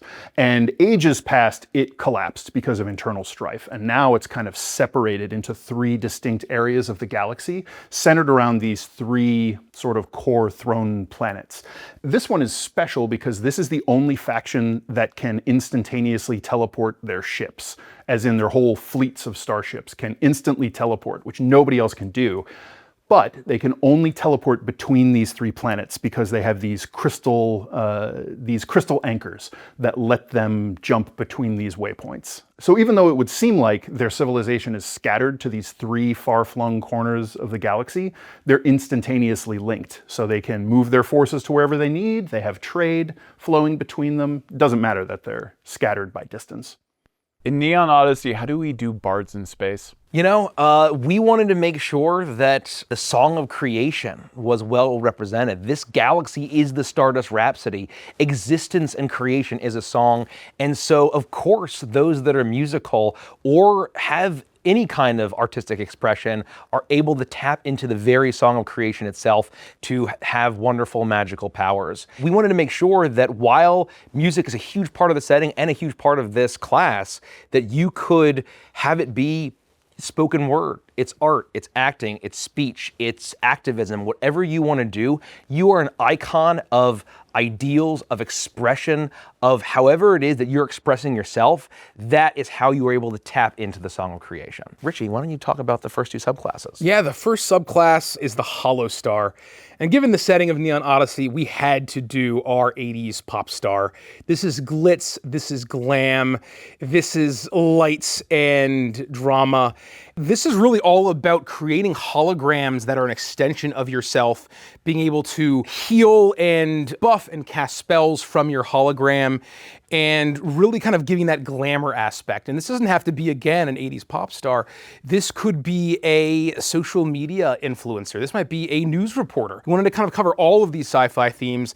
If you are really influential in kind of a glamorous or out there way, this is the Hollow Star. The next subclass is the Remix. The Remix is all about self-expression. They're very mobile. Usually they're on roller skates or rollerblades, or they're running fast. They want to express themselves either through music or through art or through graffiti or tagging, whatever it is.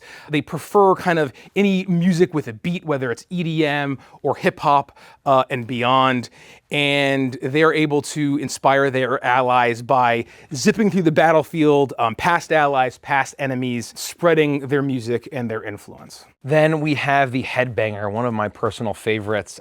These are the metal heads or the punk rockers that are here to smash. They can turn weapons into any kind of instruments and beat up bad guys. They dive into the fray and mosh and are very great in a martial way, but also are blowing things up with thunder damage, and they're able to kind of create this thrashing pit of violence and tearing things down or beating things up that even their allies can join in on. And they don't necessarily have to be musicians. They could also be activists, or they are rallying their allies just through their spoken word and their inspirational ideology. And then the final one is the Soul Jammer, which we can't have a setting that is inspired by Cowboy Bebop without having that smooth jazz. And you can basically play your smooth music to chill out your allies and help buff them up or heal them, or you can be frenetic and jam in such an erratic way that it actually warps or messes with the soul of your enemies. Once again, it doesn't have to be a musician. This could be spoken poetry or scatting or beatboxing, whatever you want to do there. And I mean, we had to have the saxophone subclass. It was a no-brainer, really. So our first two subclasses in the Outrunners handbook, we start with the Hollow Star, and the Hollow Star can very much be your pop star, your K-pop demon hunter, but you're all about creating a hologram and sort of bringing it to life through visual and not just sound or music. Now you can do your sound and music through it if that's your particular jam. Like in Stardust Rhapsody Anthem, we have an icon Hollow Star. Nikki plays Pixel Pop, and she is a pop star. Icon, so very, kind of gem in the holograms style. And so they get to create this hologram and they can move it around the battlefield, and then not only can they influence people through it, they can also channel their magic through it. Anytime they cast a spell, they can create the spell as if they were in the hologram space. A little bit trickery, domain cleric. A little bit. In a sense, in terms of that. And how do you get more powerful as time goes on? Yeah, so as time goes on, you get you get to really sort of expand your command of holographic and emotional resonance magic. So you'll get much better at creating illusions. You'll be able to effortlessly create them sort of on the fly, maybe even without concentration in some cases, whereas otherwise creating a complex illusion would lock you out of doing other spells. It wouldn't necessarily for the Hollow Star. That's very cool. Yeah, I think a lot of people are going to be playing that. Yes. Tell me about the next subclass. So the second core offering for subclasses for the icon is the Remix. So they're highly mobile and they help their allies become highly mobile. And when they offer their iconic inspiration, they can make their allies faster and they can make them avoid opportunity attacks when they move. And they can sort of activate this aura where when they're zooming around the battlefield, they can move near enemies and kind of mark them for setups later. Nice. That will sort of combo with their allies to make them formidable presences. So think things like... I immediately think of Quicksilver when the music is playing and he's moving in slow motion. Sure, and, yeah. I love the idea of this icon zooming around the battlefield and giving little nudges in the right direction. Like on neon rollerblades, that sort of thing. And another cool aspect of where you could take these is, instead of in the musical direction, is you could go in like a street art direction, like a graffiti artist or like a tagger, that sort of thing. How do you help the rest of your party? Because I assume there's like a support element to all of this. All of these subclasses give you new ways to sort of interact with your iconic inspiration, and so the Remix will give their allies who have that die different interesting things they can use it on. Kind of a slightly more targeted debuff that they could use against enemies as well as buffing themselves. A more strategic resource, essentially, Yeah. that you can mess around with. So absolutely. A little bit more of a tactician iconic. Yeah, mobility, battlefield reposition, buffing your allies, slightly debuffing your enemies. Yeah, that's awesome. We have two more, like all the other ones. We've got the Headbanger. The Headbanger is a heavy metal rocker type. Rocker type icon. Yeah. We like thinking about, musical and non-musical ways you can go with this. On the musical side, it's like punk rock, heavy metal, high energy, thunderous music kind of thing. Or you could even do like a slam poet, charged spoken word, like think a Henry Rollins kind of vibe. And like a street activist would make an awesome headbanger if you didn't want to go the musical direction. And one of the cool things they can do is they can build a martial weapon into a musician's instrument. Yes. So you could build a literal power axe into a guitar, and your axe is an axe. Yeah, absolutely. But if you wanted to be like, say, a poet or a protest organizer, kind of resistor activist type, you could use a microphone or a bullhorn, and then maybe you could make that into like an electro flail. Something like that. Yeah. Oh, that's really cool. Yeah. I love that. How do you increase in power over time? Yeah, so their inspiration, when they give their iconic inspiration to their allies can burn it to add to damage rolls and turn all of the damage that their attack dealt into thunder damage. Oh, wow. Yeah, so they give them a little bit of that hard-hitting rock vibe. And eventually they set up resistance to thunder damage to their allies, and they like to mix it up and get in toe-to-toe, so they are a little bit of our brawler bard. So they get extra attack, and they activate a mini combat stance whenever they use their iconic inspiration. So when you buff your ally, you get charged up and ready to run in and mix it up. Oh, that's fun. Yeah. Yeah. So you are. So like, you're in the throng. You're whipping up the mosh pit. Yeah, you're whipping up the mosh pit. I love that. Also, thunder damage not commonly resisted. Not actually. super commonly, no. Yeah, I play well magic sorcerer, and that's why I convert things too. I go right for the thunder damage, thunder ball instead of fireball.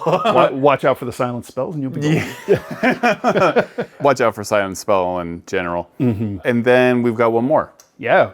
The last one we have in the Overdrive expansion is the Soul Jammer, and they're all about connecting to the emotions and souls and energy of their allies and their enemies, and then tweaking those levels. So like soothing their allies, and then like mellowing or sort of nullifying their enemies. When you level up this character, like, what is the fantasy that you're building towards? Yeah, so they'll have the ability to spread around things like temporary hit points to bolster them against the hardships that they're about to face, stripping harmful conditions off of your allies, and then like sapping your foe's ability to attack or their fervor, and dampening their rage. And nice. And a nice good debuff subclass.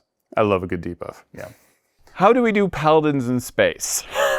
That was, I think, one of the most challenging of all of our classes agreed. to get right. And we went back and forth and trying to figure out the power source in a way that still felt like you were playing a paladin, but it wasn't, I'm playing a holy knight in space. And so we landed on the Enforcer, which we feel was broad enough to hit a lot of different tropes, while still felt cohesive as a science fantasy space opera class. And so these are individuals that are fighters that live by a code. And it's their personal code that they live and fight and die by. And at some point in their history, their past, their backstory, at some point, they had a moment where they were living by their code to a certain degree that the cosmos itself responded and granted cosmic power to help enforce their code, making them enforcers. The classic example of the enforcer in your neon-soaked cyberpunk streets is the Cyber Guard, where you are channeling your cosmic power into cybernetic upgrades and weaponry, where you don't necessarily have to get up close and personal. If you want to be gun haver, the enforcer, and smite at range with your guns and have a shielding aura that protects your friends, you get that all in the Cyber Guard. And then one of my personal favorites, I've been playing this for over a year, it's the Renegade. These are the street brawlers who don't play by the rules. They're not necessarily honorable. They have their code, and they are going to take down the bad guys or enforce that code by any means necessary. So they fight dirty, they have improvised weapons. They are the final fight street fighter, side-scrolling beat-em-up of the enforcers. The next subclass is the Arbiter. They follow the code of the Harmony, and their role is to be really the arbiter of life and death, and to protect life that should still carry on, and also when life has sort of lived beyond its purpose, or maybe if a life has been corrupted and is now doing evil, then it is the Arbiter's role to put an end to that life. This is our Harmony Enforcer, and they care about both the vital and somber sides of the Harmony, and they are able to change almost like their stance when they're fighting. When they empower their weapon with the vital or somber force of the Harmony, they are able to either ring true and strike more accurately, or they can drain the very life force from their enemies. And this really has your classic Templar vibe, where they would be protecting temples, they would be part of religious orders, they might be out in the wilderness or the wilds, protecting the life that's within nature. The final subclass is the Super Sprite. They follow the code of the hero. So this is your classic video game Arcadia hero. We're talking Super Mario, we're talking Mega Man, we're talking Link from Legend of Zelda. They are all about protecting the innocent, defeating the big evil bad guy, saving those that are in need. And they have power-ups, so they can basically choose between a suite of power-ups that may give them different boons and enhancements depending on the situation. And we really wanted to sell that kind of classic video game switching between upgrades and power-ups for the situation to really drive home that retro gaming vibe. One of the sort of iconic paladin abilities is the find steed, right? Yeah. Where they can summon a horse. So the enforcer isn't going to do the find steed thing. They are going to have an ability to do it, but it'll be more like, what if they summon a chopper motorcycle, instead of a horse, a celestial horse that they ride around on. Yeah. And what kind of subclasses are we looking at? I mean, this class alone fits well into any sci-fi fantasy setting. What was important to capture? One of our interesting touchstones for the concept of it was things like Judge Dredd or RoboCop. And so one of our subclasses is the Cyber Guard. This is an enforcer that upgrades their body with cybernetic enhancement, and you actually get to pick from a suite of features. So they can use their cosmic conduit, the cyber guards can, to create deadly targeting. So think about RoboCop targeting through walls and like through clothing to hit someone behind a hostage. So these guys can create this targeting mode or activate this targeting mode where they can use their smite spells at range with ranged weapons. That's amazing right there. Yeah. What's kind of like what is the end result once you've leveled all the way up? Like, are there some cool features that come online? Oh yeah, you create a defensive screen that's going to protect you and your allies from incoming weapons fire. You sort of double and triple down on the cybernetic enhancement. You get to pick more enhancements. You can enhance your senses. You can enhance your movement modes. You can build a weapon or equipment into your body in a hidden compartment. Tell me about the next subclass that is appearing in the core book. So the other subclass in the Outrunner's Handbook, Book 1, is the Renegade. The Renegade is the enforcer who looks at power structures that crush the people beneath them and says, absolutely not, no more of that. And so they're going to tear down corrupt power structures that oppress and feed on the helpless and powerless people underneath them. And maybe they get a little zealous when they do it, or they throw the whole rules thing to the wind. One of their guiding principles of their code is fight dirty. Don't play by the rules of corrupt power structures. Which is not something you typically think of in a paladin Generally kind of coded class. Generally not. That is very true. Yeah, so they are all about getting up close, in your face, fighting dirty. They're an unarmed combat and improvised weapon paladin. So if you wanted to, be able to pick up bottles off the bar or a bar stool, or grab, a trash can off the street side and use that as your weapon, you can do that. Can you essentially smite with a trash can? Yeah, absolutely. Pool cue, yeah. Wow, with a pencil. With a pencil. That's amazing. I love that. And how do you get more and more powerful as you level up with that? Yeah, so you'll also have this ability to activate the Rage of the Streets, where you get to throw in extra unarmed strikes whenever you take the attack action for a limited amount of time. And you can also activate weapon mastery properties, a certain select list of them, when you hit with an unarmed attack or an unarmed strike or an improvised weapon. So you'll get to sap enemies or push them and knock them around and knock them off balance. So in the Overdrive expansion, we've got 2 more subclasses for this. Tell me about those. We do. So we have the Super Sprite, which is our enforcer that connects to the realm of Arcadia. Arcadia is a spin-off realm of the hypergrid, our digital reality, and this is all about video games and dreams and hopes and whimsy and imagination. And it's not all happy fun. There's, nightmares as well as happy dreams. So those exist there too. And there's your Dark Souls video games and your Castlevanias, just like your Super Marios and all of those other fun ones.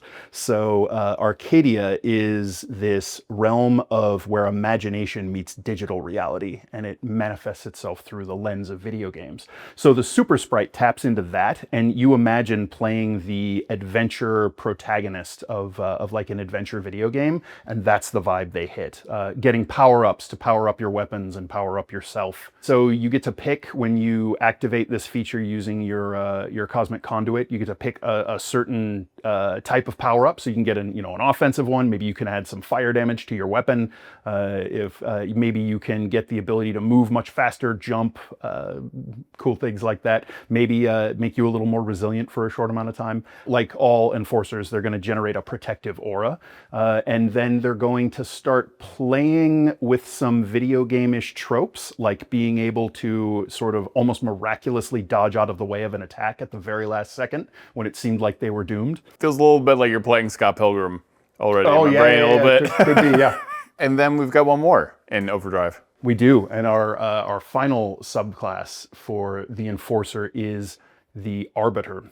The Arbiter is another of our harmonious subclasses. They connect to the realm of the harmony, the source of life, the cosmic embodiment of the cycle of life, death, and rebirth. And so they are able to tap into and channel the harmony and sort of flip between which aspect of its balance they're manifesting or embodying at the moment, from the life-giving vital and the withering and culling somber. Wow, okay. And how do you advance in this? So you can imbue your weapons with harmonious energies, either vital or somber. And when it's vital, you can have your weapons deal radiant damage instead of their normal type. Somber deals necrotic.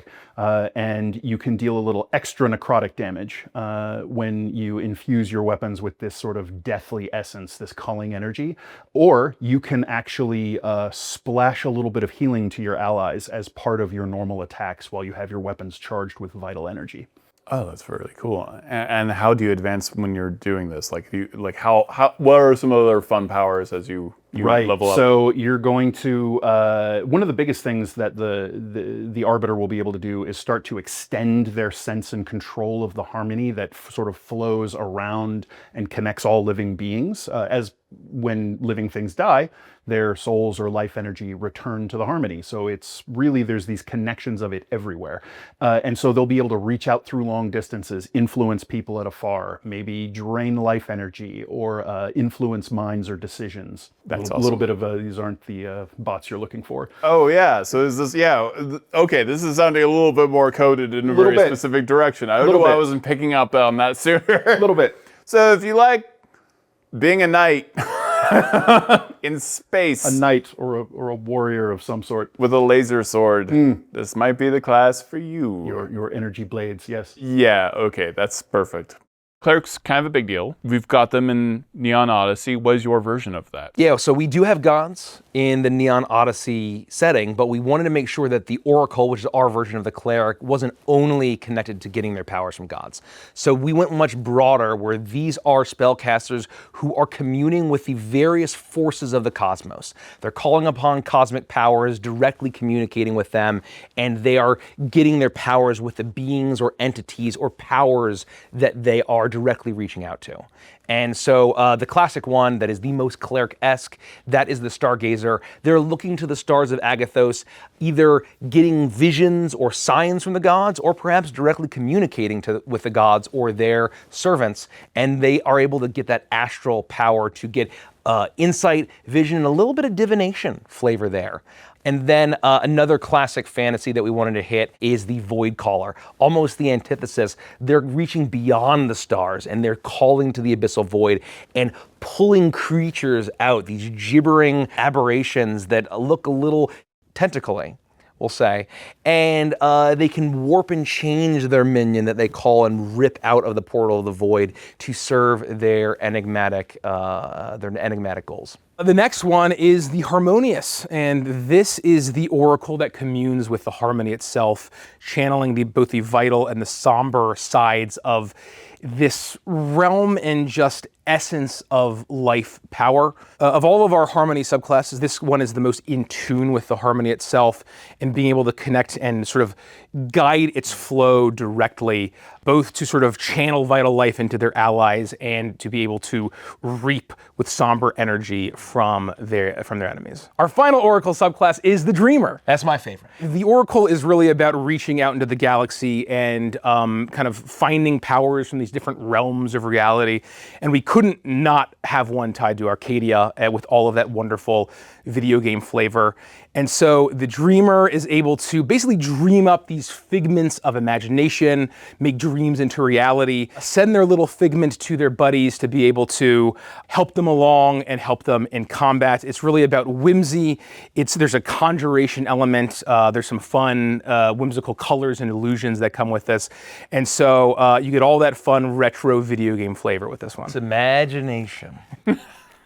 One of the staple things for fantasy D&D is turn undead, right? And we have undead in our setting. They're called the Silent. They are the result of people who have been severed and cut off from the Harmony, so their life energy can't return to the source, and they become silent, undead. While we have that, it's not as prevalent a thing necessarily. So we wanted to make sure that our Oracle gameplay isn't just sort of cutting the legs out from under you if you want to do that and being like, oh well, I never fight any undead, so this isn't helpful, is it?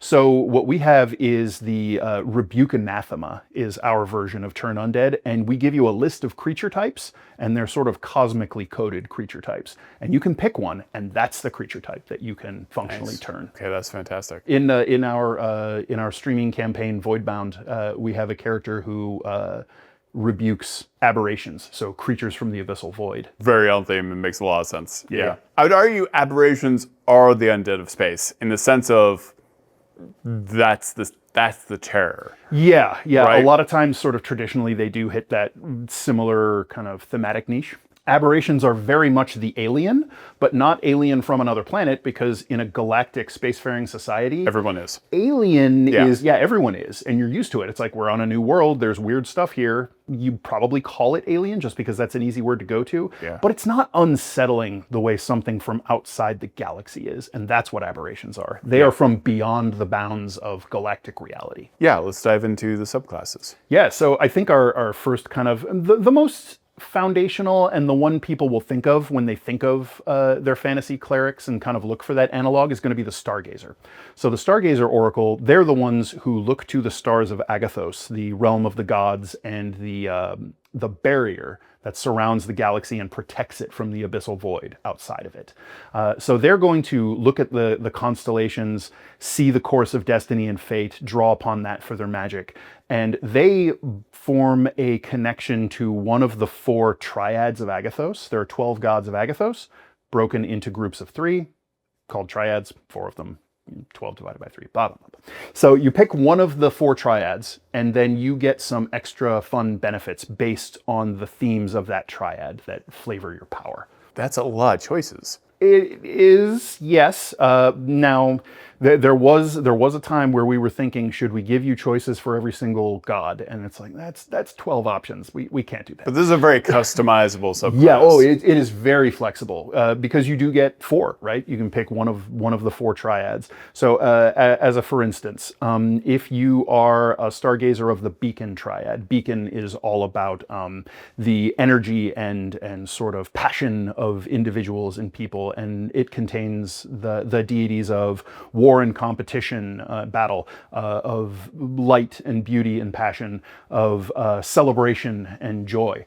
And so if you are a follower of the Beacon Triad, when you use your cosmic conduit, you create a sort of a star field around you, this starry aura, and then you will be able to cleanse things like the frightened condition from your allies. And as you grow more and more powerful, how does that manifest? Your later features will give you the ability to sort of take some of those benefits that you get from that aura that you can create every now and then add it to other things.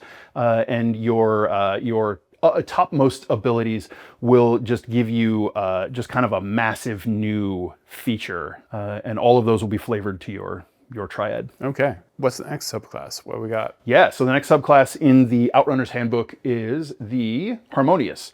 This is another one of our subclasses that ties into the Harmony and can get a little knight or consular-ish. Yeah. Perfect. Or sorceress. Yeah. Yeah. So they, like both the Arbiter Enforcer and the Symmetric Disciple, they connect to the Harmony, and they're going to have this concept of being able to shift their balance between the two sides of the Harmony, the Vital and the Somber. Take, for instance, every Oracle subclass gives you a list of subclass spells that you always have prepared and really feed into your theme and focus the flavor and effect of your magic. So this one, you will have 2 subclass spell lists, and it will change depending on what your balance is. So, and then given the way some of these mechanics work is you'll have ways to change your balance on the fly. You'll pick it for the day, like where do you want to start? But then you'll have means to sort of flip back and forth. And so you might actually be able to change what spells you have access to kind of in an emergency. So is that kind of like going between like the darkness and the light A little bit. sense? A little bit, yeah. On the fly and yeah, going from culling, death, end of life to burgeoning life to flourishing life. And then we've got 2 more subclasses in Overdrive. Yeah, in the Overdrive expansion, we have got the Dreamer, which is our Arcadian Oracle. Okay. So they're oracles that connect to Arcadia, the realm of imagination and video games. They create sort of a dream mote. And it can look like whatever they want. It could look like a little fairy creature that, hey, listen. It could look like a particle effect that sort of flits around whoever they gift this mote to.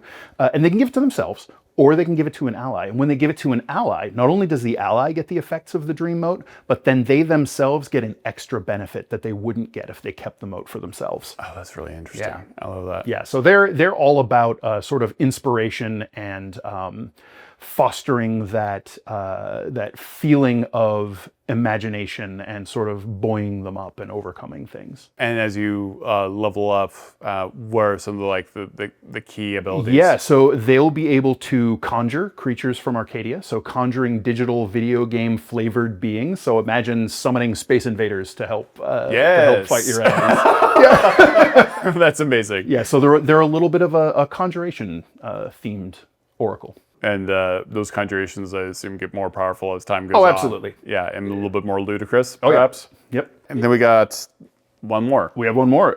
We have the Void Caller. So this is our oracle where you reach beyond the galaxy and you have forged a connection with the abyssal void and the creatures that dwell there known as the deep, the aberrations. So the biggest thing they do, their sort of their foundational feature is they not only have this connection to the abyssal void and the deep, the creatures there, they can draw one of them into this reality. So they can manifest a little void companion and they get to pick sort of the flavor of their void companion every time they summon it, and it creates a different effect based on the companion type when it appears, and then it has different capabilities. Like there will be a sort of a ranged attacker, there will be kind of a aberrant crab buddy, sort of tanky defender type. Woo! Yeah. This is the creepy cleric. Oh, very creepy. They're oracle that sort of leans into the cryptist warlock vibe. This makes me think of Alien Covenant with David. Yes, absolutely. Getting into a little xenobiology.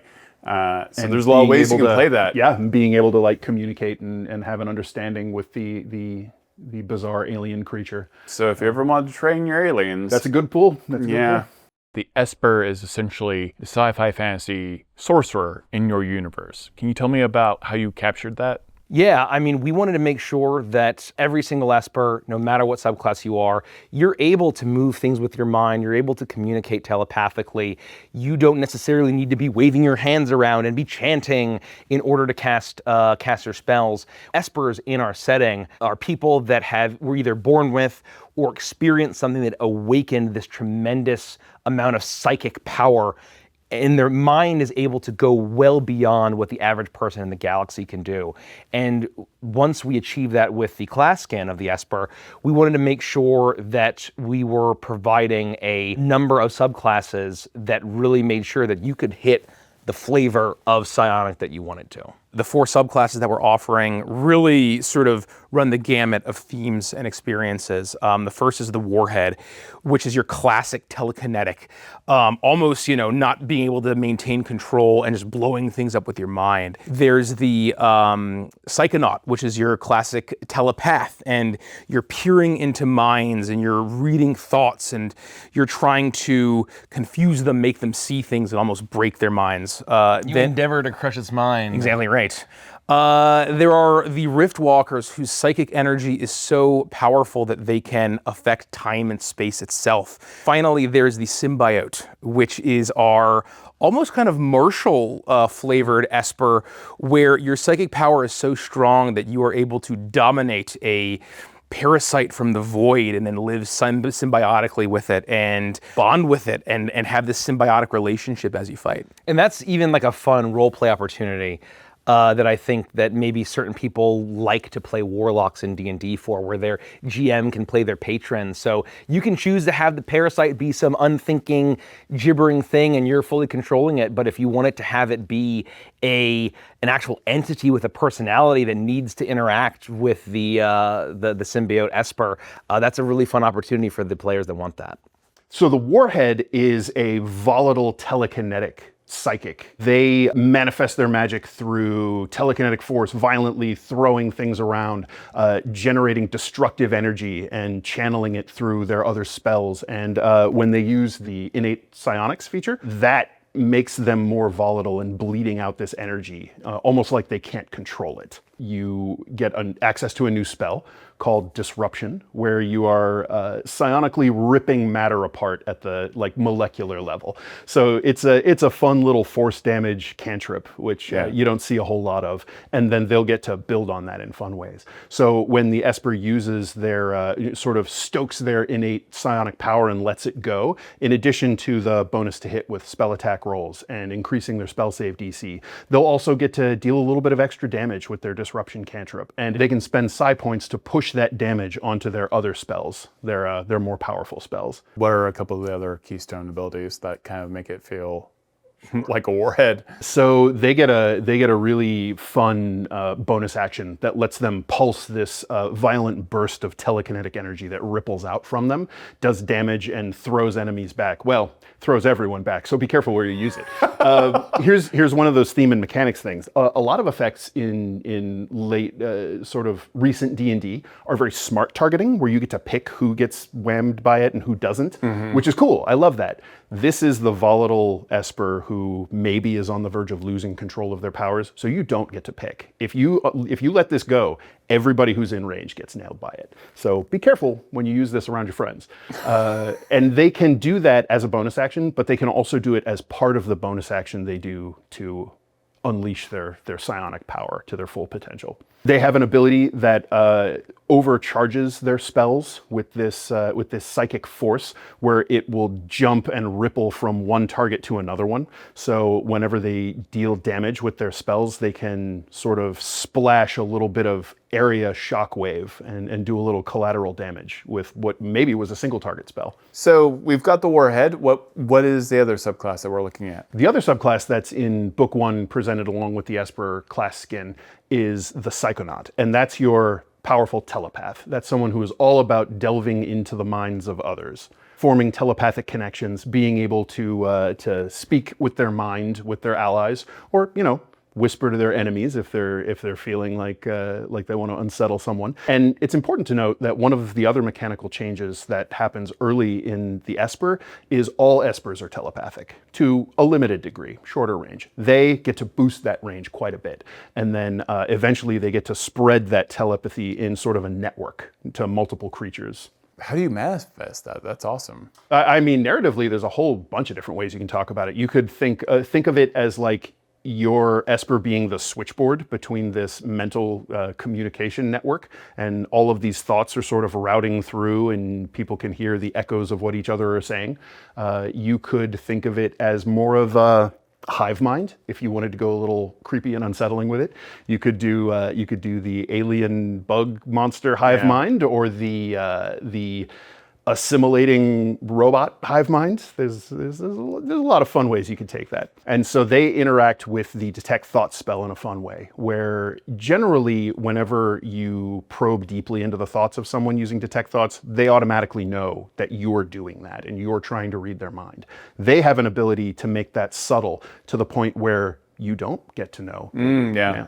Yeah. So they can be scary, right? They can be excellent information gatherers. They can be unsettling spies, and they can use that information for a variety of purposes. And we're going to hope it's heroic. That's fantastic. So when you get a couple of levels, you can start doing things like psychic surgery almost. Oh wow. You can tell when allies of yours, if they have the charmed or the frightened condition, you can, if you're in telepathic contact with them, you can remove it.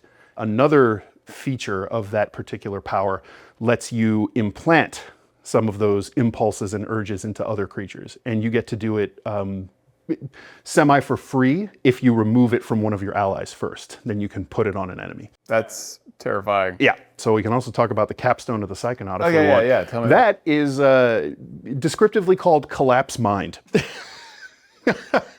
Wow. Where you get to force a foe's mind to sort of implode and crush in on itself. Perfect. Just sounds... That's going to be a time for someone, at least. What's the next subclass we got? Okay, so we're going to be, for these other two subclasses, we're going to jump over to the Overdrive expansion, which is Book 3, which is kind of just more of everything. And so in that, we have the Riftwalker. Okay. The Riftwalker is your psychoportation psychic. They cause ripples and tears in time and space, and they can jump forward or backward a few seconds, and then, through space as well. They'll have the ability to move around a battlefield quickly, almost effortlessly. And then we're going to be throwing in some fun spells that let them manipulate time and space a little bit more than the current slate of options does. That's awesome. And our fourth and final subclass for the Esper is the Symbiote. The Symbiote is an Esper who has forged a bond with an entity from the Abyssal Void, one of our other realms, our planes of existence in D&D parlance. And this thing has bonded with you if you wanted to play your Venom or there's certain champions from League of Legends. Kaisa, I think, is one of those. If you wanted to play a character like that, where you have this entity that sort of becomes this part of you, you can shape it into armor or weapons, and you can sort of ride some of its baser instincts and urges, but they blend with your will. So it doesn't control you. You kind of work together and become a new thing. Let's talk about the art. It's very specific. You have to cover so much of people's fantasy. So how did you end up capturing this with the art? What was important? The first touch, the first experience to this setting, to this galaxy, to Neon Odyssey is going to be the art every time. That's the first touchstone that somebody has. And so getting the art style right was absolutely mission critical. And we found the right partners for the job. Once again, I feel like the theme of this is partnership, collaboration, finding people that share your sense of life. Hell yeah. And Wild Blue Studios is one of those partners. They're doing a tremendous amount of art in the book. They were the ones that did all of the art for our announcement trailer that features the incredible song by Max Cruz featuring the wonderful vocal talents of Nikki Flores and Ollie Ride. We knew that with Crooked Moon and folk horror, because there's that folklore and just real folk element, right, related to people and the differences across people, that a variety of art styles worked for Crooked Moon. And we had a ton of different art styles in Crooked Moon, but they were all spooky and they all kind of had this similar spirit. We knew that wouldn't work here, because there are so many pre-existing sci-fi settings, sci-fi books even for Dungeons and Dragons, that we knew that we needed to carve our space out and plant a flag in, this is where we are in the space. And we wanted to be inspired by your classic animation. And so you'll see very classic line art. We wanted to feel like that classic animation where the backgrounds are beautifully oil painted or kind of have that painterly style, but all of the foreground figures have that kind of dark line that outlines all of their features. There's a level of stylization that I think we love at Evantris. And it's something that we tried to do with the Crooked Moon, and then we brought into Neon Odyssey as well, where everything is varied, but it all looks cohesive. It all looks like it fits within the same world. And I think a lot of that comes from the fact that most of us, sorry Derek, played World of Warcraft starting in, That's fun. some of us in 2004 when it came out, and up until a handful of years ago. And There is something special about stylized artwork that really captures the heart and soul of what you're trying to do. And we talk about this a lot with character creation. There's this beauty in mixing all of your inspirations together to find that thing that is core to you. And I think one of the things that we have done really well as a company is found all of the inspirations, the things that have created who we are as people, and melded them together to create how we tell our stories, how, you can see it in our friendships, the way we interact with each other. It just kind of is, it's at the heart of who we are as a group, and we bring that into the art. And the twins are the ones who work with the artists the most. They do a really great job of taking the things that we see in our brains and being able to execute it and put it onto paper. Because it's not, I wouldn't necessarily say you're gonna see this kind of art everywhere. And so it's special, and then when you see it, it really pops. I really think that sort of what we've done is accomplish almost like half and half between, like, on the one far end is that hard cell shaded comic book style almost, and on the other end is that very painterly fantasy realism style. I feel like we ended up right in the middle, and our wonderful partners at Wild Blue Studios have done an amazing job across hundreds and eventually thousands of pieces, maintaining that consistent style across the entire book. Yeah, and we have an incredible internal art team at Avantress Entertainment, and working with them as well as interfacing into Wild Blue Studios allowed us to kind of develop this amazing synergy that has allowed us to develop the art style, do a tremendous, robust concepting and visual development process to determine what does the galaxy look like, what do all the species look like, what are the subclasses, the classes, the factions, the worlds, everything.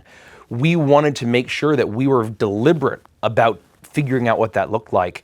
And our amazing internal art team working with us and with Wild Blue allowed us to align on everything that you're seeing here. Well, why can you look at this particular species or this particular subclass piece or this particular item and say that they all came from Neon Odyssey?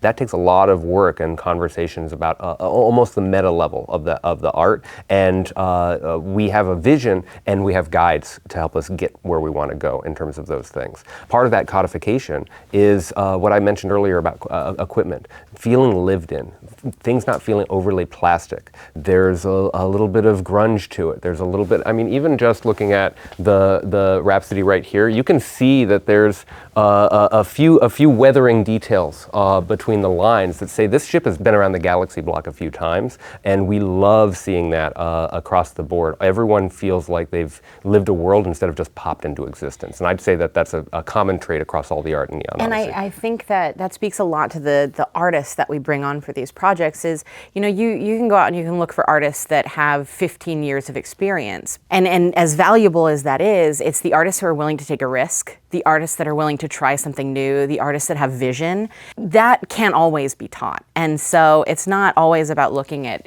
who's been around the block or what big names are out there, but finding the artist that when you see your work, you can see and feel the heart in it. And you're like, there is something there. There is a spark there that 15 years of experience isn't going to craft, but that this person has. Let's give them a shot and see how it goes. We don't just look for recommendations. Oh, so-and-so says this person's going to be great. We go out and look for people. The amount of times we sat down at the table and someone's been like, oh, did you see this? Like, let's take a look. Let's reach out to this person. They didn't come to us, but we saw what they did and we thought, oh, this is perfect. This has the soul we're looking for. Let's see if the compatibility's there. And I think that's very important.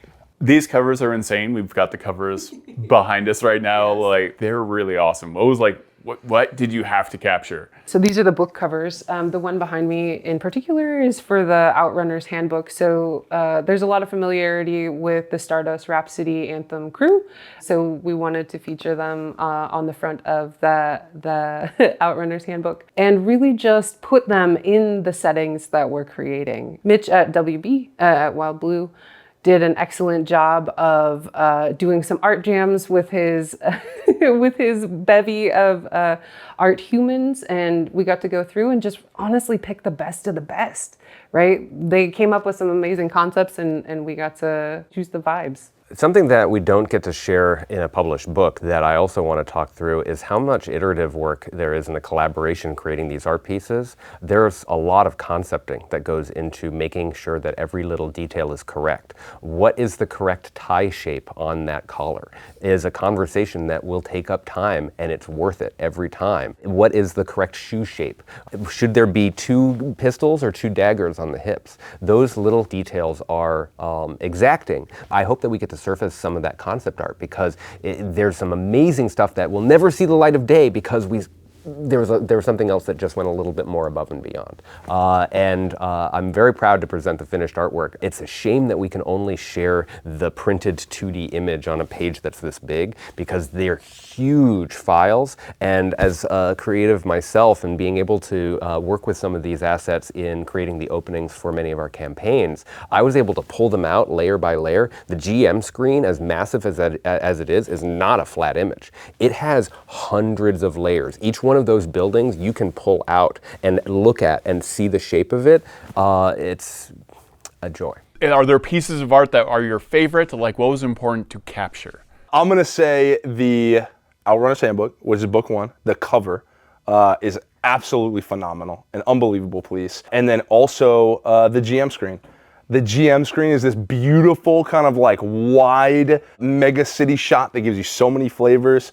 And very selfishly, there are so many Easter eggs buried in it from some of the sessions, some of the stuff that we play, some of the things we've referenced very, very recently. The GM screen is just so cool. And if you look close, you'll find a lot of familiar... It's a treasure trove of cool You'll stuff. find a lot of familiar faces, a lot of familiar themes. Yeah, what I'll say is that the team, especially Mikey and Richie, have done a phenomenal job with working with Wild Blue Studios to present lots of different like body types, and like you pick one species and there's a whole rack of how you can make your character look, right? They did an amazing job. I love how amazing the art for the subclasses specifically, just in a single picture, captures the mechanics behind what is there without even looking at the mechanics themselves. Like you can look at the God Hand disciple and be like, oh, I have an idea of what this does without even looking at the character sheet yet, right? But my number one answer for my favorite piece of art is actually the cover of our first deluxe book. Oh! Is all I'm gonna say. Oh, that's a good answer. And I'm biased. I'm definitely biased. All the covers, all the deluxe covers. They're all amazing.